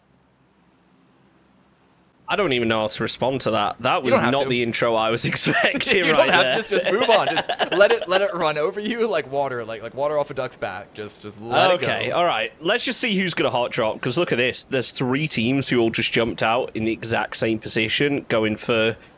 I'm not even going to pronounce it. Lo Hua Xing. Is that what they're all going for here? Are they all just splitting up? This is a interesting drop. It looks like Rezav going to go over towards Mayran, but yeah, this is a... Tonight has been interesting, Cammy. Let's just put it like that. Yeah, why are we still having all these teams drop around each other? This is like Look at Stadium as well. Full HP is solo drop in Stadium. Why is Sam Crow? Oh, they do something. They do something. This is a hard Northwest circle. It's been I can't remember the last time we saw a zone up in this area. I'll be really mad if it hard shifts to the southeast. But Factor with the Panzer. What's going on in the picture-in-pictures? I mean, this is all around Stadium, so this is a very important fight for these teams to win. I think 4 Angry Men's going to try and go down into Zhaotin if they can group up with all 4 of their teammates. But again, looking at the map, Nyx is kind of stuck in a random 1v1 with Sam Crow going a bit wild. Has a Mac 10, so it's a weapon. I think Sam Crow was going for the run overkill, if I had to guess. When he saw that late shoot, I think that was the strategy here. But he's got no helmet. He's got a micro Uzi, which isn't the best at anything over like 10 meters. That iron sight is really hard to work with. So he's just going to play it a little slow. You got to imagine that one of their teammates is going to move over here. I don't think it's going to be 55, though, because they're all looting test track. They've actually already hopped in vehicles. They are on the move, but they're going to be a whole lot later than Kira and that other player in the vehicle with him from 4 Happy Men's. Another thing that is, it really doesn't feel correct with the micro Uzi is that the kick on that thing is a lot more than you would think it would being an SMG. But again, you shouldn't be using the weapon outside of like 5 meters in here. Ooh, bit of a vehicle bump movement. Gave their position away. Shots come out, deal some damage to Nyx. But we did see other teammates of 4 Happy Men's arrive. So a 1v3 with a rate of fire of this weapon. You're going to have to be very efficient with your shots. And the first spray down doesn't get the job done. The Uzi is difficult to work with, but the ump is a lot easier as he takes down Nyx, driving past. The rest of 55 going to be here to provide some support. What is it with 55 taking early game drops tonight? Psycho getting eliminated as Kira nearly finishes off the job, but that's what we mean about that micro Uzi. It is so dangerous at close range, but does he need more than 7 bullets to get the kill? Clearly not, as Karak's there to support, takes down Strict God. Now 4 HP, they've only got 1 player left up, it's JMS. He's all the way off to the west, so 55, as they find the flushes, they'll get the revives, and JMS is not going to be able to do much here. I think he's got to hope that 55 prioritize that zone position, move further in, they try and pick up the blue chips, and then bring that teammate back. But let's not forget, you can pick up opponents' blue chips. Now, granted, it will give you position away on that map, but at the same time, are you really that worried about a solo player when you can kind of drop them somewhere that the circle may shift off of, and then leave them behind, and then just rotate away? You're not necessarily giving your position away, but you're also making it so that it can't be picked up again with ease. Yeah, it's just not going to be a good round for JMS, but we'll see what they can get done. We saw even just last round, 55 themselves have a solo that got some work done, so they can get some points out of this one, 1 or 2. I think that'll be a relative success. If they can get up to 4, then, you know, we're cooking, especially as a solo. And as we've seen before, it's kind of a double-edged sword. Fewer teams in the lobby, teams can take more space, but if you take more space, you're kind of a bit more separated from each other, which gives solos an opportunity to get a quick little 1 knock, 1 kill back into the shadows, more so than if everyone, you know, had to be more grouped up when they were holding their position. So we do have a hot drop down at Hungshan. This is one of those positions that you either love it or you hate it, don't you? It's one of those hot drops where it's either really fun for a team or it's horrible. And if I was in potentially dangerous position right now, I'd be thinking it's horrible because it's so hard to move out of this kind of market building down towards the main area of the town. But at the same time, if they want to wait, they know they're in a strong position, they can force Rush to win, to ironically rush to get into the circle and to take this fight. Potentially dangerous. They've got nothing to lose right now. Probably they're going to qualify, you know, based on their current position, based on how many points that they're consistently sponging out from the rest of the lobby. They're a favourite to qualify already. But actually, now I think of it, they didn't qualify last week. But Gabriel, he's going to try and get some points on the board anyway. But Boomco finishes off the job.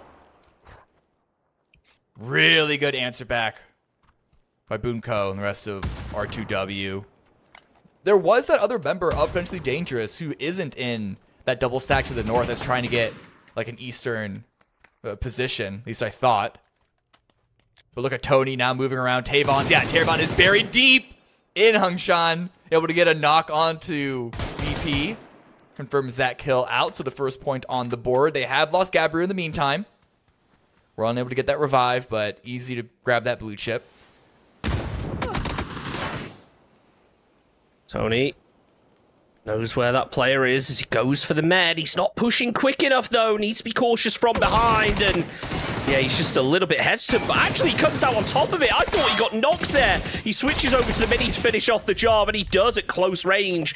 So Potentially Dangerous now coming out on top of that fight, taking out Rush to win, but on the other side of things, Youngblood, they're taking an engagement up against those two Rene Levan players. They've already got themselves the knocks, and they will find themselves the flush. The rest of Rene Levan nowhere to be found, only just making their way out of Stadium. There's actually just north of Stadium, by the way, over on the map feed. AKM Gaming, they're fighting up against D1. Make sure you do exclamation point map, because there's a lot of early game action going on here. Yeah, I mean, we were looking at that fight in Hungshan for, what, 30 seconds, a minute, and so many teams are now in the zone where it's so far away from the plane path and where so many teams had dropped in. But HFit now on the high ground. The infamous high mountains on Rondo. Now donk mode as well. Some shots all the way down to the ground. Aren't really landing them. So D1 are able to pull away. But hey, that's still position confirmed. Position set for AKM. I think Andy needs to stop taking the shots here, if I'm honest. If this is a position he wants to play in the late game, which, I mean, depending on the circle, we've seen it be powerful before, you need to save that ammo. Because right now, he's using so many bullets, shooting over at vehicles, not getting anything out of them. If you're stuck up on this high ground, you're not looting any bodies anytime soon. So, yeah, interesting play. Just as 55, they're having trouble today in the early game. I mean, they won that fight against Sporting Your Mans, but yeah, now they're in an interesting position. Karak also goes down, so this is not good for them. Just didn't see how it started. But at the very least, Rezav and, of course, 4C rolling on up seem to catch 55 off guards. Cherry's down. Another member of 4C is down. And now Nameless sneaking up onto Youngbloods. This is closer towards the center. Both players are prepping grenades. Who's going to come out on top? Oh, that one from Brad is close, but it's actually Anubis who finds damage onto him. Not sure what happened there. Pandarito with the off angle, trying to find some shots as Brad dodges, gets behind the fence, gets over to relative safety. That's up until Zevo pokes out, but Anubis there to finish off the job. Nameless just about keeping Brad in this.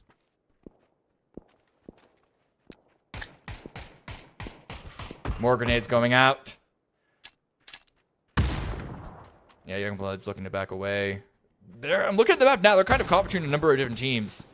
There's so much open space on Rondo, which is something that people have observed on the map from the very beginning. But I think in this area of the map, it's going to be doubly true.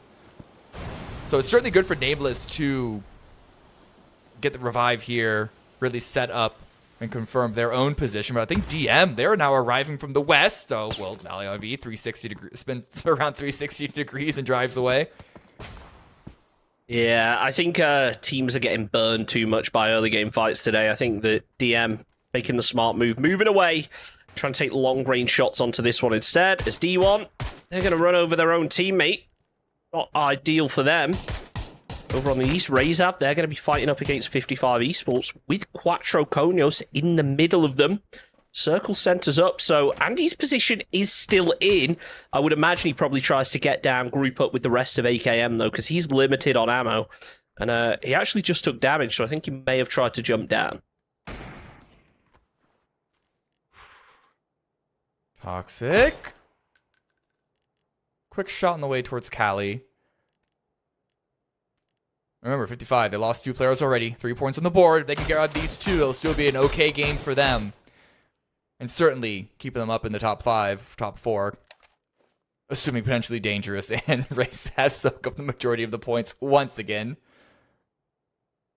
I mean, Razav are disengaging from this fight now. They're going to head over towards what looks to be like Stadium. Not sure where they want to play Stadium. It's not an ideal spot to play in the endgame. You don't really have great sight lines, but you can get up on that roof. And that could pay dividends if they decide to use it. It's Nameless, Bran. Trying to land some long-range DMR shots. He just can't connect with them, but at least they have the read on the solo here from Youngblood.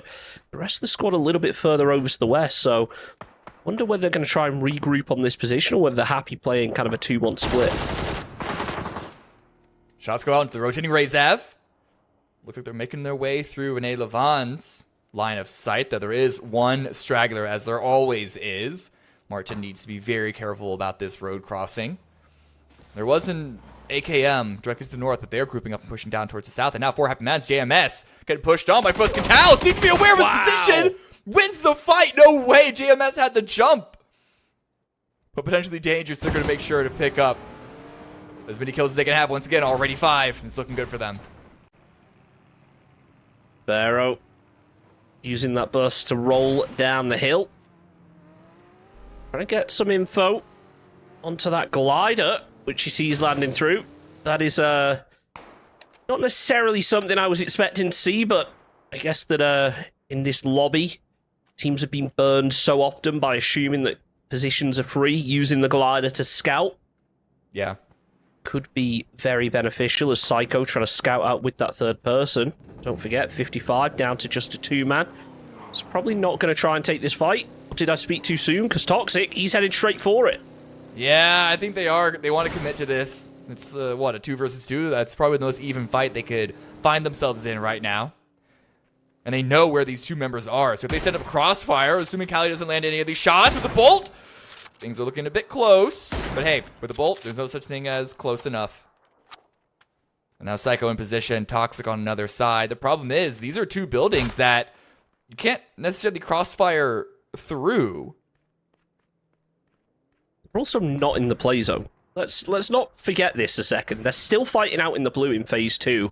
Sure, it's not too bad right now, but as this game progresses, that play zone going to do a lot of damage. Now, remember, teams are definitely playing more for kill points now. Only 5 points being on offer for first place, so it's not a terrible idea if they're able to come out on top, but Kali actually takes down Psycho, so it's down to a 1v1. Toxic has to now try and cross this road to get his teammate back in, and it looks like Psycho, he tried to use the Panzer, but just didn't work out for him. Pulling away from the grenade. So Aki wasn't able to confirm that immediately, but still dealt some damage, and so with the blue zone also in play, as you mentioned, Psycho's going down the alley. I think there's going to be a revive in the cross. Aki's going to catch it. I don't know if Toxic assumed that there was a revive happening or not, but that's 55 going down early. They got a couple of kills, but denied in this final 2v2 for them. Back into the zone.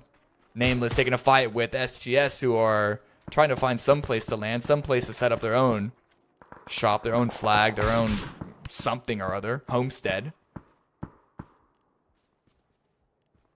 Ubis, looking out for those DM players.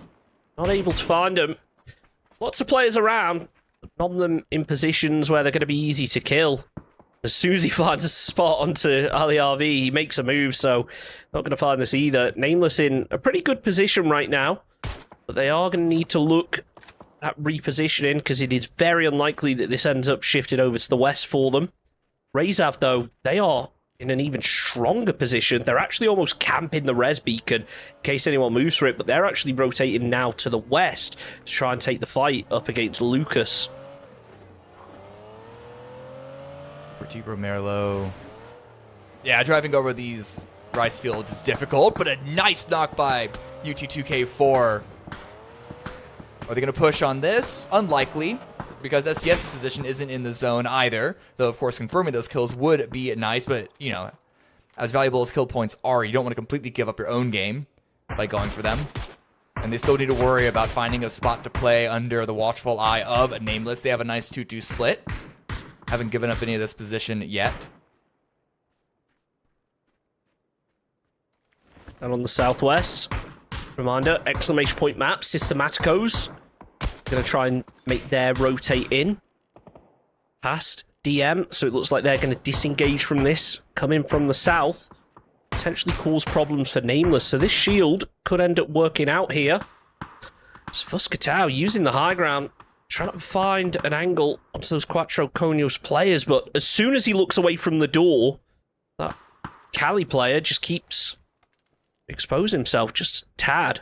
So they're going to try and focus on popping those vehicle tires, make the rotation difficult, because, again, just as I said on the West, when you're out on the very edge of the zone, it's almost inevitable it's going to shift away from you.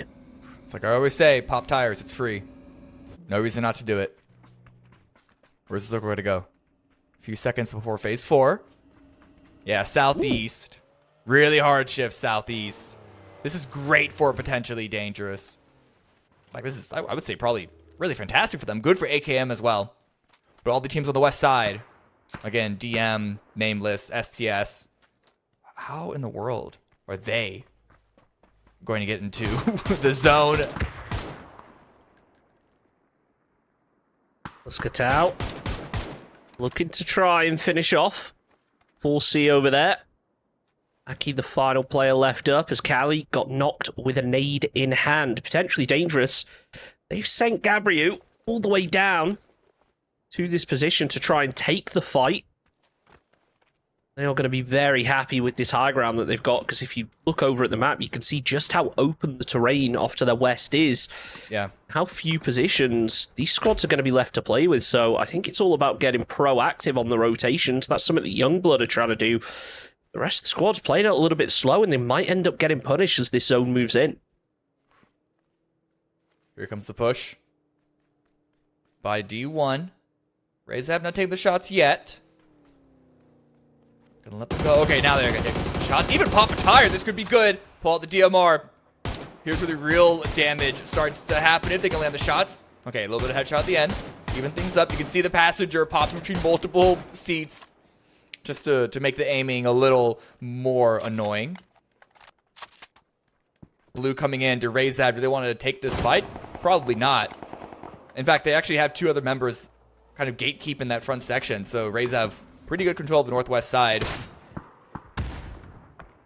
Systematicos now realizing that DM have moved into their positions. They need to try and hold it, but that Panzer's big. As Ribeiro and Zera both taking out a player apiece, Noran was able to trade it. Systematicos only losing 1. They're going to try and get the revive as Demostro over on the other side of the rock. Left as a solo, tries to find the spray, but he just can't land it.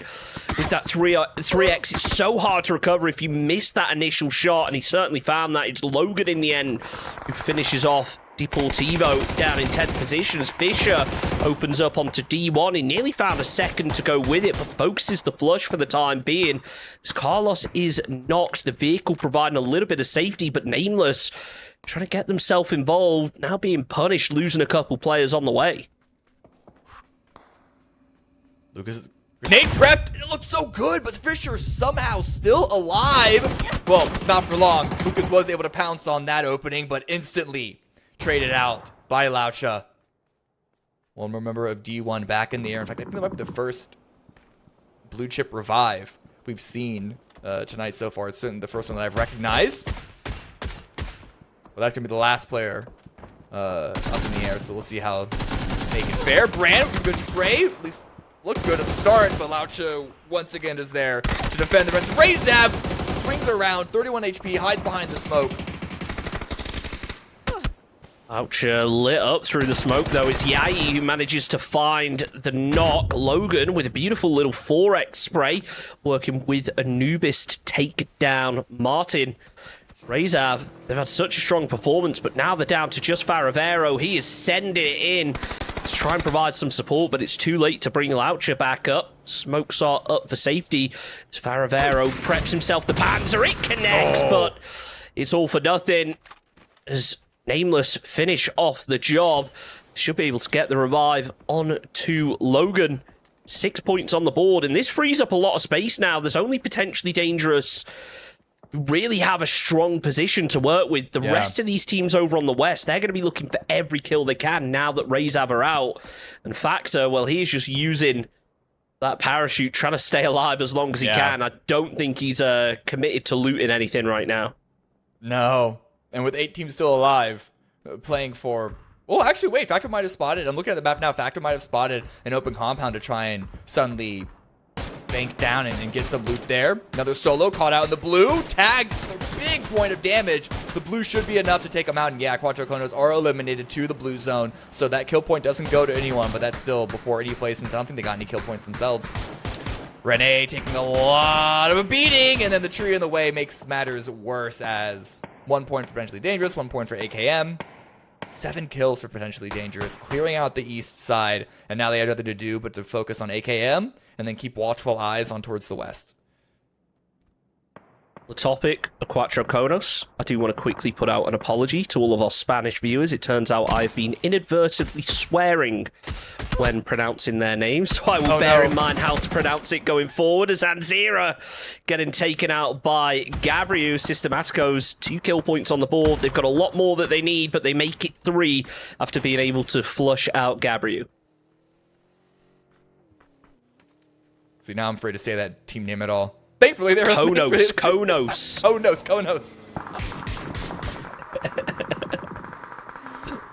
Thankfully, I can go and do my research. I can double check that in between now and the next round. But Nameless, they are clown carring it in on the STS. They're getting a couple of knocks. Sure, they're taking a beating of their own right. Okay, I thought they were about to spin that to something.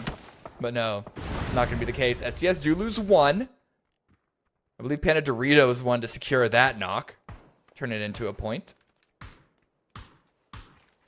5 teams. 1 team elimination away from placement points being a factor. So, hey, you know what? Factor might actually get a placement point out of this. Imagine the ultimate parachute strat working out. I mean, the way that things are looking, anything that he can get is going to be a bonus. That E-pickup just coming a little bit late for the team. Is anyone?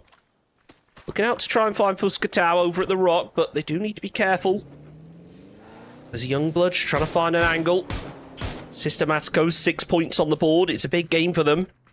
We knew that with Rezav coming out, there would have to be a team that would step up and pick up the points that they typically sponge out. And they've certainly delivered so far. They can't all be Potentially Dangerous. We can't be looking at them to get 30 points around. That would be too much. Unless... Hey, you never know. They've still got to rotate in. Let's bear this in mind. If they go down, then there's even more points to be sponged out. Good shots on AKM. Don't get the knock, but it does force donk mode to tuck away just a little bit. But Yai is also still available. Not deterring Potentially Dangerous at all. 2 players ready for the drive-by. 2 barrels eyeing down Yai. Playing down the deployable cover well, but it does not matter. The breach works out. 2 for 1 on the knock. 2 for 1 on the trade. But the blue is also coming in. Down to the south once again, Systematicos. They're edging their way closer and closer to the zone themselves. Potentially Dangerous. They've lost 2 on the rotate. They've already got 7 kills on the board, but looking to make it 8 as HVIT gets knocked. AKM trying to salvage something here, but they're down to just Nicholas. Now we've seen him make huge individual plays before. Throws down the smoke. Look for a second, at least from the side of Potentially Dangerous, that he'd go for the revive, but Nightavon comes out clutch, 11 kills on the board. We spoke too soon, that's AKM eliminated. Factor got the point, though. Yeah, Factor got the point. D1 He's not got a gun, he's not got heals, but he got a point. No, ain't got nothing, but hey, you know what? That's a building somewhere, potentially. Youngblood don't seem to be aware of Factor's position at all. Ah, never mind. Okay, it's going to be anyone that takes Factor out, though. Youngblood's still completely unawares. And now STS, they were able to make it close to Youngblood's position. It's still now a 2 versus 4, not even in the zone, hiding behind this tractor. And then Nightavon to the north, overlooking all of this. This is not going to be an auto win for Youngbloods. They certainly have an advantage. But if Nightavon get a knock, if either of these STS members gets a knock, well, things can get ugly real fast. But no, it does not matter. STS eliminated. Now 4 versus 1. Now this should be virtually an auto win for them. Potentially Dangerous with only a solo. But we've seen what Nightavon can do already, finishing off that AKM squad. Ultimately, though, the long-range aim battles, you've got to favor the team that have more players, because even if you're able to connect with a little bit of damage onto one, then when that player is medding, his teammates are going to be quick to peek. It looks like Youngblood, they want to get super aggressive onto this. Zevo is up close. No util to work with. The bus might be a bit of a distraction technique here to try and get him to peek. Nightavon, if he lands that frag, could at least find himself a knock, but it looks like DGT has been able to avoid them for the time being. So potentially dangerous. Nightavon, the solo left up, just trying to grab any kill point that he can. But at this position, it may be an idea to just try and deny to zone. I mean, with potentially dangerous, they're so comfortable on the leaderboard. It does not matter to them if you have to get an extra point or not. So you want to go for as few points as you can. You never know what can come out. Nightavon gets the knock. If you confirm that, that's going to be the 12th point on the board. But the rest of the Youngblood members are here. Got a quick little heal up. Spray down some good further damage. But now running out of ammunition once again. Youngblood, there it is. They finish off the job. Down goes Nightavon, and it's 7 kills and the win for Youngblood, but it's potentially dangerous who steal the show again. 11 kills. They are just confirming themselves in first place right now, but Youngblood, that is what they needed. That will get them up the leaderboard significantly. I imagine that will probably put them into the top 4, because remember, going into this game, it was just so close. And yeah, let's go back to the highlights, because I will say that game, it wasn't start to finish action. It was very kind of fight by fight, a little bit more methodical from these teams, which I think is good to see. When we have less teams in the lobby, we spoke earlier about the fact a lot of these squads make assumptions that something is going to be free, and they end up getting punished for it. And I think that teams are starting to learn that after the first 2 games. Yeah, it could be a factor of just Rondo's space, this particular area of Rondo, as well as teams sort of getting more used to the 13-player lobby. This certainly was a really good win for Youngbloods. Don't quite remember exactly where they were on the leaderboard. I know they weren't at the top after the first 2 games, but they were in 10th place last weekend. So they were so close to qualifying themselves. They would be disastrously disappointed if they were unable to do so this weekend, considering how many slots are available for them. So to get this win, it's not going to confirm themselves in the top 8, but it puts them in a lot more comfortable of a position. But it doesn't matter every time. Potentially dangerous come out on top points-wise every time, whether they get the win or not. It's all about the kills, isn't it? That's what we say with this point system. You only get 5 points for a win. Only the top 4 points get in any placement at all. So you really need to make the kill points count. Let's take a look over at the overall standings, though, and see how that affects things. You've got to imagine that potentially dangerous are going to be holding on firm to first place with a significant lead, but who knows? I mean, Rezav, they did go down early that game. They were still able to get 6 points themselves, so they should still be up there. Yeah, potentially dangerous. They have to be in first place. They're in first place every single round, no matter what. And what's really funny, I don't know what to make from this, but what's really funny is that it's not like there are that many kill points to grab anyway. We have fewer players in the lobby. There are fewer people to kill and get those points from. So the fact that potentially dangerous are confirming first place points-wise through kill points every single round, it just shows what level of game they're on compared to the rest of the lobby. But hey guys, we got one more game coming up. We have the final round, Erangel, coming up in just a few minutes, so we're going to go to one last break. We'll see you there. Potentially dangerous, they're going to get the 4-peat. Welcome to the PUBG Players Tour. This year, we're introducing structured competitive play in third-person perspective mode for players of all ranks, levels, and ability.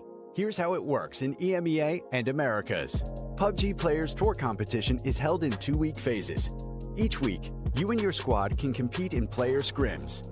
Think of these as a great alternative to ranked play. Each day of scrims will feature a variety of maps, with defined team and lobby sizes to ensure a balanced best-of-3 rounds. Teams will earn points based on their performance, and daily leaderboards will track their progress. When the scrims are over, the top teams will qualify for the PUBG Players Tour Cups, where they will be joined by up to 10 invited teams, featuring some of the best players in the region. Players Cup leaderboards will track team performances across 2 days of play, with the top 8 squads progressing to the final round of competition. Players Masters are the pinnacle of the PUBG Players Tournament. 8 teams from each of the 2 cups will engage in fierce competition for a huge prize pool in each region across the PUBG Players Tour season.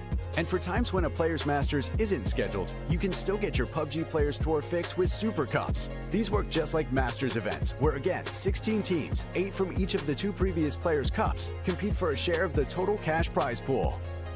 Welcome to the PUBG Players Tour. You know the game. Be a player.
Welcome back, everyone. We have Aaron Girl coming up in just a few seconds, but we did want to look at the overall total leaderboard. And yep, as we knew, essentially, because there's no way it couldn't happen, but potentially dangerous, still in first place. However, RazeF are taking it pretty close, only 11 points, which, admittedly is quite a big gap there, Chunks, but considering how good potentially dangerous have been every single time, I think I was half expecting it to be a bit larger. Yeah, it's now down to the bottom teams, though, to really start stepping up. It is so close in that qualification spot. I mean, a win puts you all the way up to the top 8. So, really, big changes yet to come here in the Players' Cup. To qualify for that Super Cup coming soon as we hop in over to the game. And yeah, we got more hot drops. Why are we fighting over Severity? Why are we fighting over Severity? Okay, Renee seemed to have decided it's not worth it. Agreed. I love Severity, but it's not worth it to hot drop. But then South George, okay, this might be worth it to hot drop. But is this 3 teams? Is it worth a hot drop? Because we're going to get another one of those circles. Oh, yeah. Again, guys, this is why we got to take Erangel out of the pool, please. It's washed. We keep getting Miltub, Sosnovka circles. Yeah, this is going to be one of those 50-50 split circles where it ends up pulling up to the north, isn't it? Yeah, this is an interesting drop to take. Looks like some of those players have decided to commit.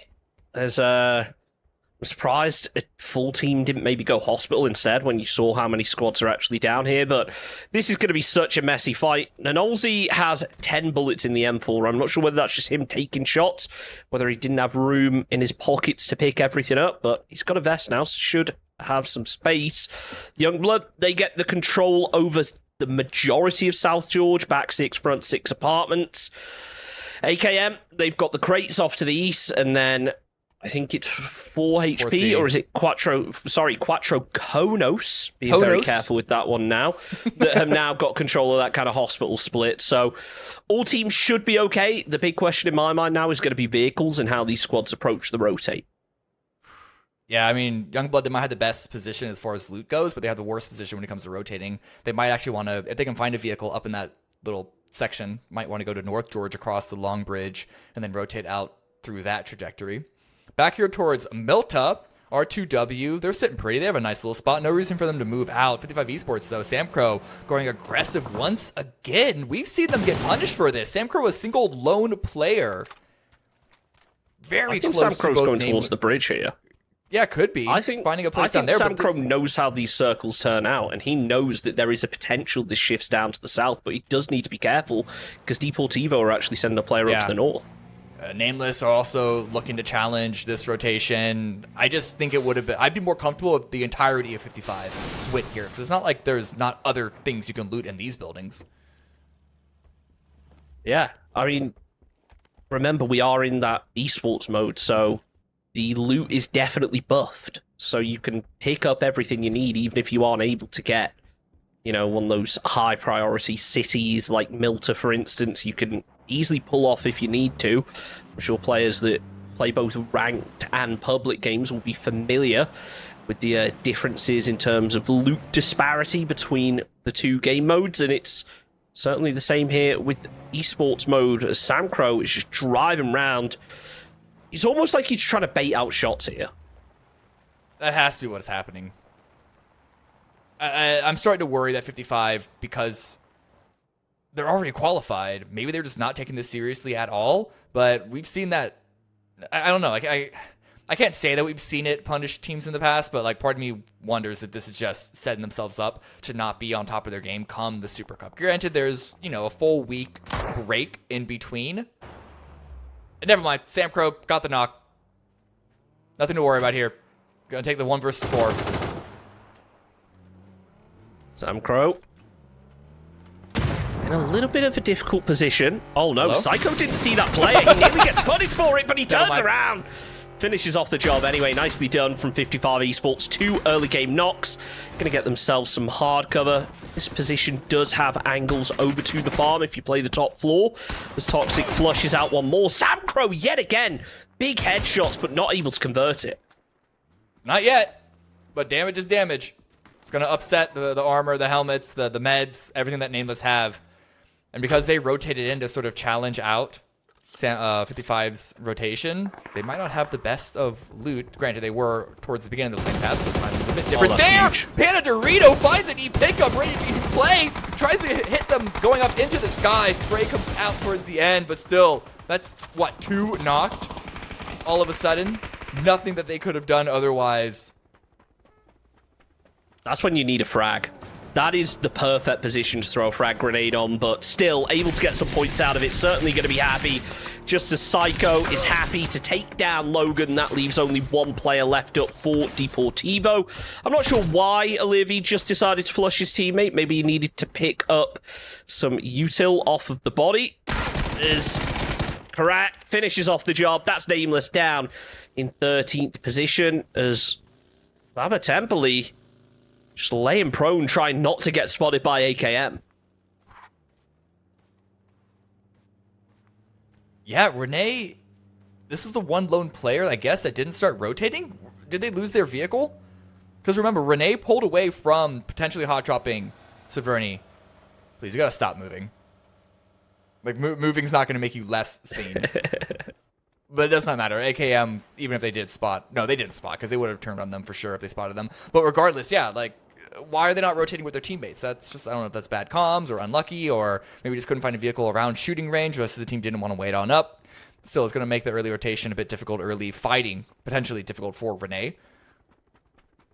Have AKM got a player on the E pickup? Who is that that's just come in? Carlos, sorry, has decided to drop in with the E pickup. I think that's AKM, isn't it? Yeah. Anyway, UC2K4 is going to take down Karak. It's 55 conceding their first knock. They're going to try and flush it out with the frag grenade, but no joy just yet. As, yeah, this is rough for so many of these players. Gabri finish is off. Tae-go, they look to find another, taking him out of the vehicle, and Quattro Konos in real trouble right now. Which is dangerous, looking to start yet another reign of terror. Now DM, they lose 1. 55, they've lost 2. Could still go for the revives. It's all up to if R2W to the east want to really push on this. 1 revive already, and Sam Crow trying to light up and does get the knock on Demostro. So they are not going down without a major fight here. I think, DM only have 1 player left standing now? No, there's 2. But Ali RV, other teammate, way separated from each other. That nade, I know we can't see where exactly it landed, but with the X-ray, it looked like it was close. Maybe the wall providing a little bit of extra safety. If they know the knock has gone inside, they're going to throw a frag, and they had the read that he went upstairs, tried to land it. He just couldn't finish off the job. Spots out Ali RV. The nade is close, but just a little late. As Ali, the final player in this position, Noran is going to move over to try and find a revive. Ali RV, that nade could be big, though, if it lands on the vehicle. But they've already made the move, and he is using all of his utility to try and stay alive here. 55, almost just waiting it out. They could get spotted off from Noran, off on that side angle, but right now they are just so confident taking this fight. Nearly getting punished, though, as the vehicle gets stuck. Ooh, RV. Man, that looked like a really easy lineup, but the shot's just not hitting. The reason we're seeing so many fights now in Phase 1 is because no one wants to go to Sosnovka, which really means that it's only half of Phase 1 for the teams to kind of fit in, and everyone wants to get close to the coast as well. But ready for 1. Didn't expect all 4. Now it's all up to Aki. Did get the knock on a Gabriel. It's fun there to trade it, though. Takes down Cali, finishes off the job. 3 kills now on the board, 4 PD. So that flashbang connects. The Molotov is perfectly timed to try and defend. So PD can play a little bit slower, still trying to find an angle, just in case there is one player getting ready to peek. The second flash going to follow up. As the frag comes down, it's not going to connect. Tony's already pushed, but it doesn't matter. Kazaki lands it. Fuskatow there to trade. Potentially dangerous. 4 kills, but only 3 players up. And how does the circle shift? It doesn't pull down to the south like I was expecting. So these teams are already going to be in a good position. But if this moves to the west, we're going to see a lot of trouble from all of these teams that have to rotate. They might be in a good position, but it's still only about half this circle that's really playable, and no one wants to be up towards the north. Granted, Death Road, where Rene are playing around, that's an okay position to have, but it's certainly going to be a temporary one. There's so many other teams that are likely going to be around the farm area. We still have Rayzav and AKM on the east that aren't even in phase number 2 yet. So I think things are going to continue to get hot around the farmstead. Love that, Pesadello. Just getting that Panzer in the back of the UAZ. You never know when you're going to need it. You don't want to be taking up your gun slot. Keep hold of it. When the time comes to make a crash, have it ready. Another player rocking a Bolsey, by the way. It's definitely becoming more popular here in the Players Tour. I guess we'll have to wait and see what happens at PNC now. Obviously, that's starting this week as JMS, proving that the Mini's still strong if you know how to use it and finding the knock. Oh yeah, that was instantaneous as well. Almost felt like a bolt. Really lining in those shots in quick succession. Kira following up with the Molotov. Isn't gonna land on where the revive is happening. It's gonna be on the stairwell.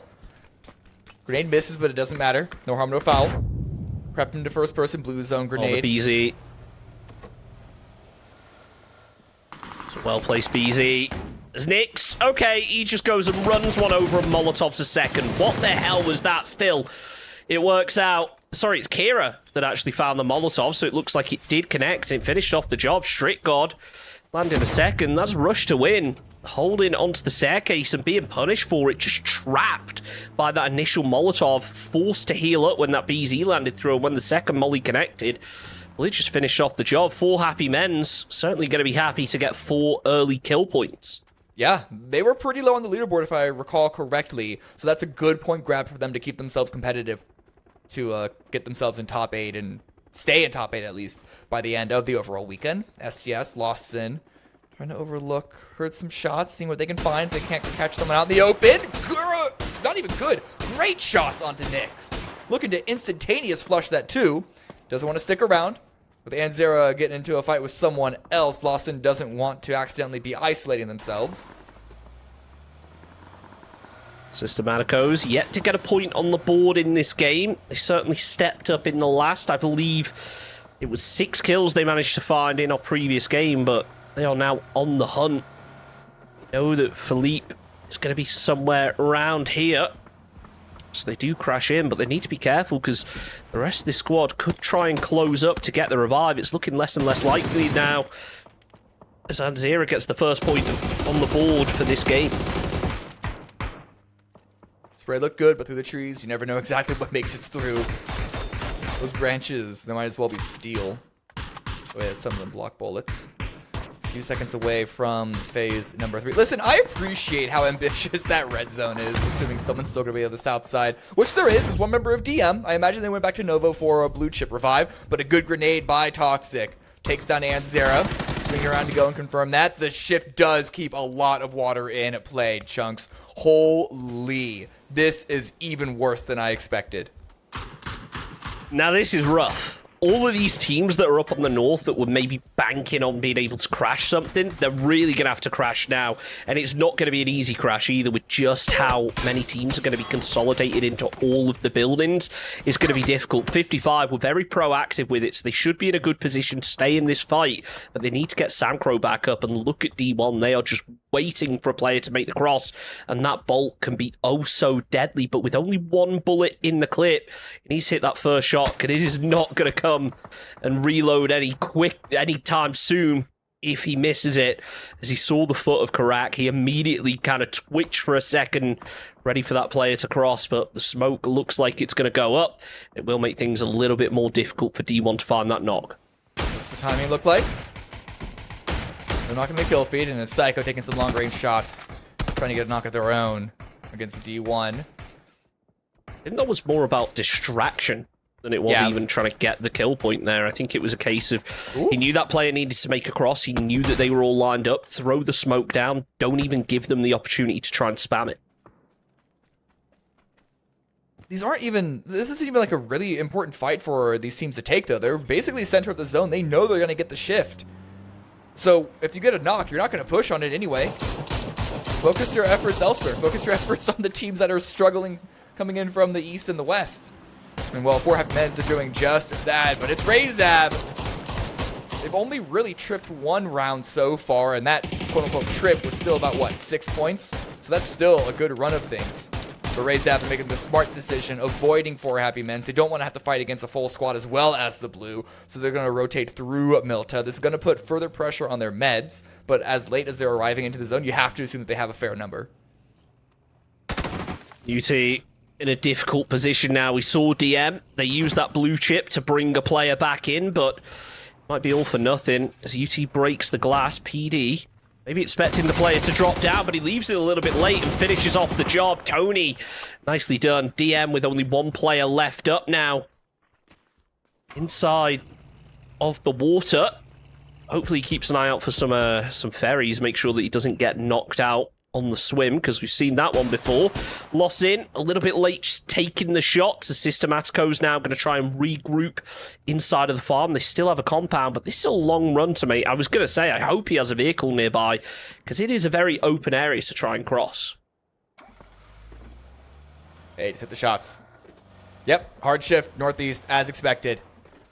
Didn't even fully eliminate water, but it was significantly less in play, and well, the circle did its best. That's all we can hope for. STS. Still holding on to farm. Well, I say still. Did they even loot up in that area? Honestly, I can't remember. Everyone's been in farm at least for a moment or two. Ali RV also trying to swim up. I suppose they didn't go for blue observers give us a ferry check here. I don't think it's going to happen. Thankfully for Ali, anyway. Sam Crow. Oh, he's got that for mass. If Ali knew how to put on some good TV, they'd go down to the ferry. Correct. Spots out one from Razab. Razab, I'm surprised they even managed to get into this compound, considering they were playing the cliffs off to the east, but they somehow made it happen. Strict God, wow, nearly takes down Karax, down to 1 HP, loses the helmet. Psycho able to return the fire. Is their attention misplaced now with Faravero in the compound with their teammates? Spots out Martin, blows up the grenade, didn't quite connect onto the gas can. That probably would have confirmed a knock. This is now a tricky situation for 55 because they're split up into 2-2, getting pushed by Razev up the steps. Pushing up these steps in third person especially is very difficult, but they have multiple members. Just throw bodies at the problem. Shoot him out on top, and Synchro misses the jump! And Laucha takes advantage of that unfortunate timing. Samcro goes down. Fully confirmed. Martin makes sure that they get the kill point for that.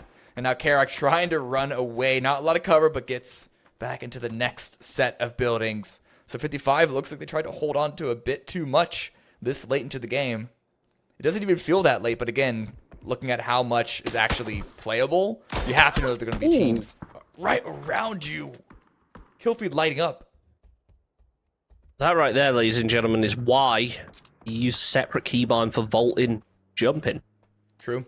As learning the hard way, if you mess it up, you get taken out. Kira looking to flush out the kill, but the nade is just a little bit short. Could try and follow up with something else, but there's no lethal util, so unless they want to try and make a push, throw the smokes down, it's not going to happen. Martin trying to jump over his knocked teammate to close that door. Will stick the revive for the time being. Razav, lucky that they only lost one in this situation. Honestly, that was such a brutal cross to make. It's 55 Esports. They move further into the circle over to the west. And everyone seemingly pretty happy with positions aside for Ali all the way down on the south as a solo. Now has to make a move again. It's only really Renee Levand and 4HP that have to make a significant move here. I think there's some ridges by farm that Systematicos could opt to play. Hey, don't forget about Ali RV. Wondered why Ali RV was in Novo all that time, because it doesn't seem to be... He called it his teammate. Revive. Oh, did they? Yeah, okay, so I completely missed one that. one of the DM players did land in with a parachute. That's the one we saw get crashed by Potentially Dangerous over in that compound down on the south. Got it. Okay. Yeah, wasn't able to track all of that all over the place. And that's the other problem with going all the way out into the blue for the revival, is that you can't guarantee that you're going to group up with your teammate the minute that you drop. Knight of On, good grenade. Incorrect calculation, but even worse calculation for Renee's landing. They lose one, almost about to lose two out in the open. Froscatalo taking the fight. Fights up a bit too much, but it does not matter. The rest of Potentially Dangerous are there. More frag grenades, and that vehicle about to go up itself. 8 kills. So this is the compound I was talking about, for anyone who was wondering. And Potentially Dangerous, not only were they able to take it from a player, they're also able to defend it very well. 8 kills on the board for them. They are just not stopping. If they don't get first place, I will be shocked. Yeah, at this point, they'd have to have a terrible day 2 in order for that to happen. Or like Razav just steps up in a major way. But it does not look like Potentially Dangerous is showing any signs of stopping. 9th place last weekend, so close to qualifying. This time they're going to make sure that it happens. Speaking of Razav, it looks like they've managed to send Laucha into the zone. The rest of the team leaving it a little bit later on the rotate. They need to do it quickly because 4HP looking eager to start making a move of their own. Kira's going to hop in the UAS. Looking like it's time to make a move, but where do they approach? Are they going to go for Razav? Do they go for 55? Or do they have a position in mind that we haven't even thought of? As Razav certainly prepared for the push. The FAMAS so powerful, especially when used effectively, is Potentially Dangerous.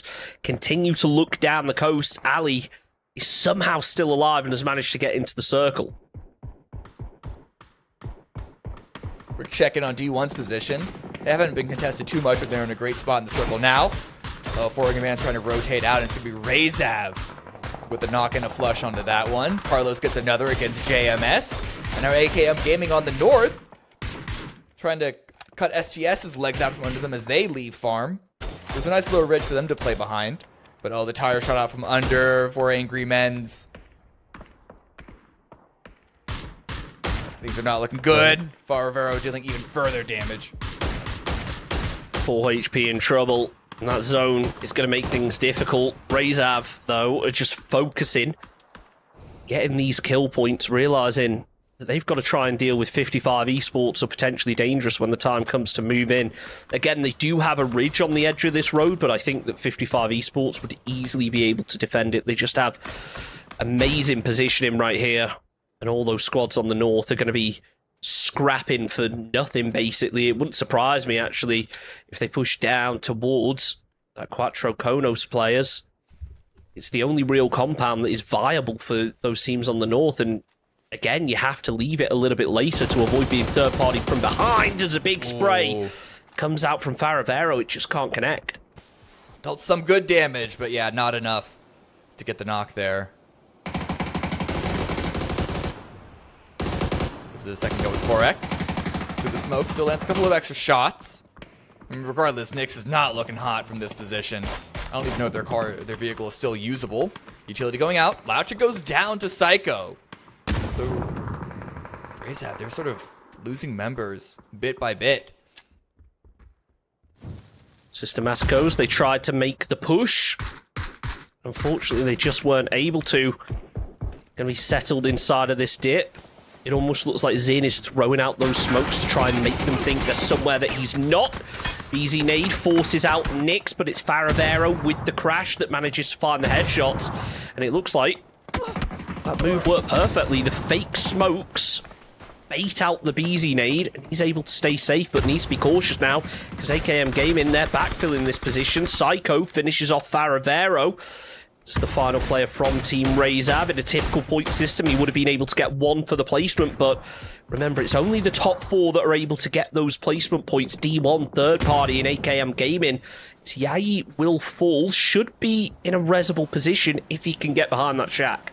If I'm not mistaken, this is not the first time we've seen AKM come in late to a mid to late game circle and struggling to break out of the situation. See what they can do from here. Potentially dangerous. They haven't really had to move so far, but it's now Youngblood forcing themselves on this position. Grenades go out. Liquidtown took a lot of damage. Healing up now. And blue zone grenade from Nodovan, as well as a knock from Tony. Well, that's going to do a lot of damage against Youngblood's attempted push. Pushing forward even further, trying to make sure they have no room to maneuver around at all. Peeking around the side of the wall. And it's what, one member of Youngblood's left standing, trying to go for the revive. Oh, Actually catches Tony off. Oh, he tried to go for the flush, and he got punished for it. Headshot lands over onto the final player from Youngblood. And in the end, it's Nightavon who finishes off the job. Youngblood down in 6th position, as this is about as brutal of a circle as we could have gotten. Lossin is going to be forced to make a move. I wouldn't be surprised if he is the only player to fall without any placement points out of those that are left standing, as D1 can just wait now. They still have a compound, still have a building, I should say, that they're able to play inside of here. Yeah. Same being said for potentially dangerous and 55. And I said, you know, maybe Lossin will be the final player to go down without placement points. I forgot that Ali is still alive out on the beach, so really coming in clutch for his team if he can get those placement points. But 55 Esports, they're sending it straight in, and they're coming close to run over him. They didn't spot him for a second, but Psycho did, and there it is. DM down in 5th. Unfortunate there for Ali. Hey, Lawson gets a placement point. That's something else for them. More smokes coming out from this player. They got the knock onto one member of D1. This could be an opening. Oh, just barely missed the smoke on that balcony. That would have been huge. Oh, that nade is huge, though. Oh, no, it was a flash.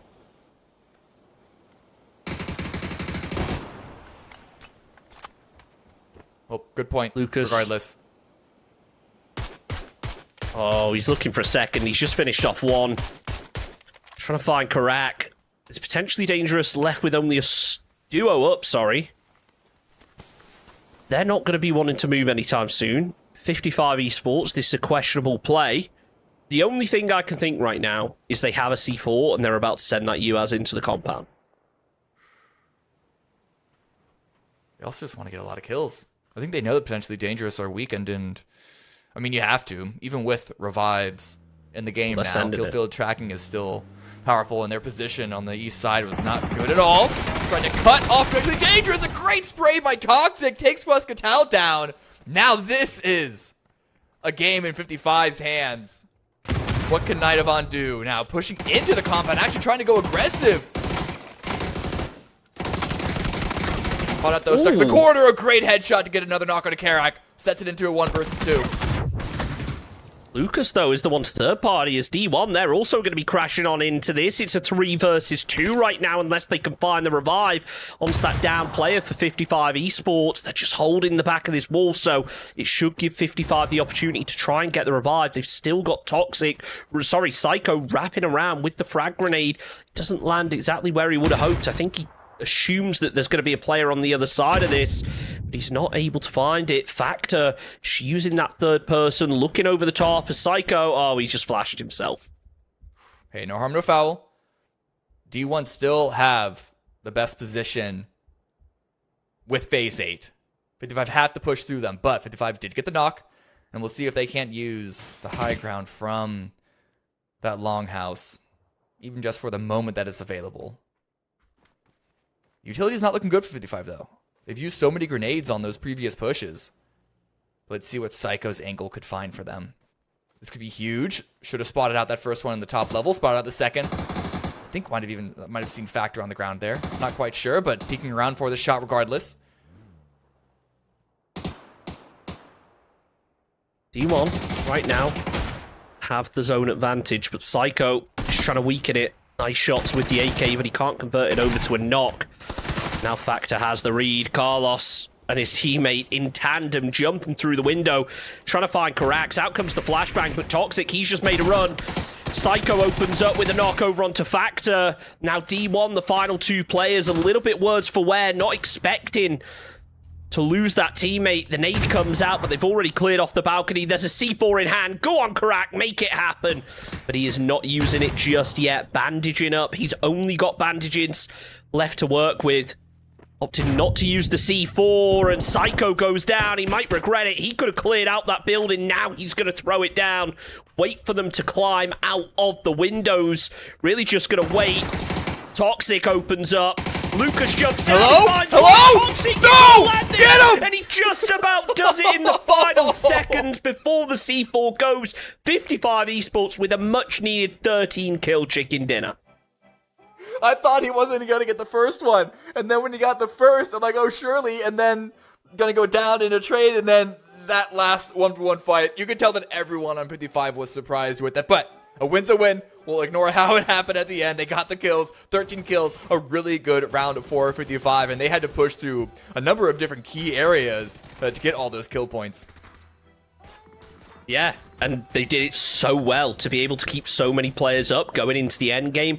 Granted, that final crash didn't work out too well for them, losing 1, but they still took those fights really effectively, especially when you consider that they were less favorable when you look at the position that they took on the rotation, taking that southern beach. I had question marks in my head. I saw the C4, I saw the vehicle. I was like, surely this is the strategy that they use. But then that would have left them completely exposed. So I think they made the right call. But again, potentially dangerous put in work that game. It just feels like there's 2 or 3 teams that are just sponging up points so consistently. Granted, Razav weren't one of them this game. No, and 55 weren't one of them in the first couple of games. But it's still like 2 at the top every single time. We'll see what the match leaderboard looks like. I don't want to, my math, my tracking of the who got points when, where, and why isn't exactly the best. There's still way too much going on, even with only 13 teams in the lobby. But yeah, still potentially dangerous. Still looking good. Even if they don't get the win, even if they don't even get second place with a huge number of kill points, they are still by far and away the hallmarks of Cup number 10. They still got second. Toxic's health then, though? Look at that. What? That's insane. Got second. I can't help but notice when we saw that highlight then, Toxic was down to like 5 HP. One more bullet, and they would have lost that game. That was so close. It's lucky that Toxic managed to turn around, and credit to D1 being able to get 10 points out of that one. That is by far their biggest game of the evening. Same being said for 55 Esports, but potentially dangerous. Not quite as many as we used to. Still getting 13 kills, though. That is absolutely massive. Now we'll take a look over at the overall standings and see how things look after that. You've got to imagine potentially dangerous, have a decent lead up at the top end of things. Raze having second, but 55 doubling their points in that last game.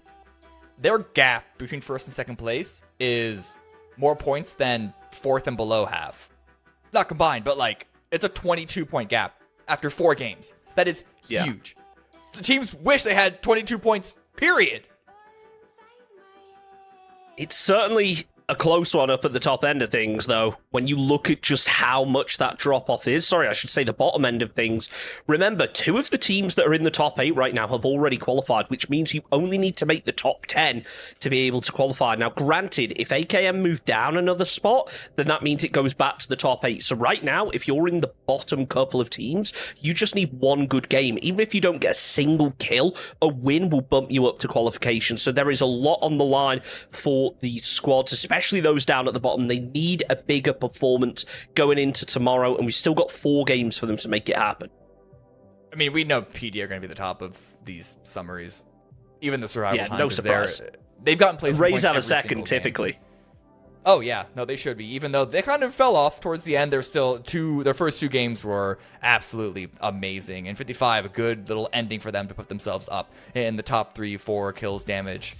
Survival time, though, I'm surprised to see AKM up there in 3rd place. Yeah. I mean, with 55, they went out pretty early on Rondo, was it?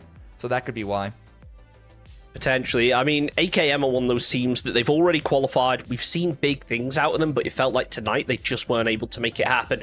In terms of the individual player stats, though, it's Tony who steals the show, followed closely by Nightavon and Loucher. And the only player that isn't in our top 2 teams that managed to make it up there is Toxic with a 5 KD.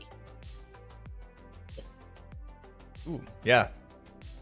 KDA. I mean, I imagine it's because Toxic won the final one. I'm trying to math that one out, how that could be different. But still, total kills, damage, that really tells you the story of this whole night. Potentially dangerous with a kind of co-star appearance of Rayzav. That's been the first 4 matches, though, Chunks. That's been the first day of this weekend. And I don't really know what I expected, considering not only we had a lot of the big dogs not in play this weekend, whether they qualified for the Super Cup or they're abstaining from this set, like Liquid Furia and Falcons are, and also the fact that there were only 13 teams playing as well. I knew it was going to be different. I don't think I expected. Well, I mean, we know how good potentially dangerous are, so I guess it shouldn't be that much of a surprise. But still, 22 points gap after 4 games is a bit more than I think would have guessed if anyone else. Yeah, I mean, potentially dangerous. They had to come into this week knowing that they needed to qualify after not succeeding last week. So it's nice to see they could still put up the numbers, not losing hope and really making their mark on the lobby. But it's just another reason why teams should be getting signed up. Right now, the registrations for the next block of Players Cup, I believe, are currently closed. But when they open up, make sure you sign up, make sure you register, because ultimately there's only 13 teams in the lobby. If you can make it through those player scrims and we have another week like this, then your chance of being able to qualify for the next Masters event are pretty high, and that's $20,000 on the line.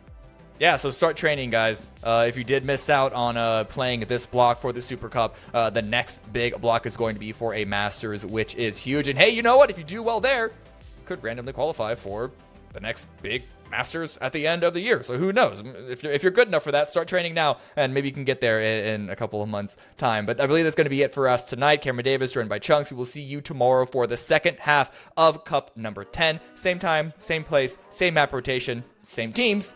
Hope to see you there.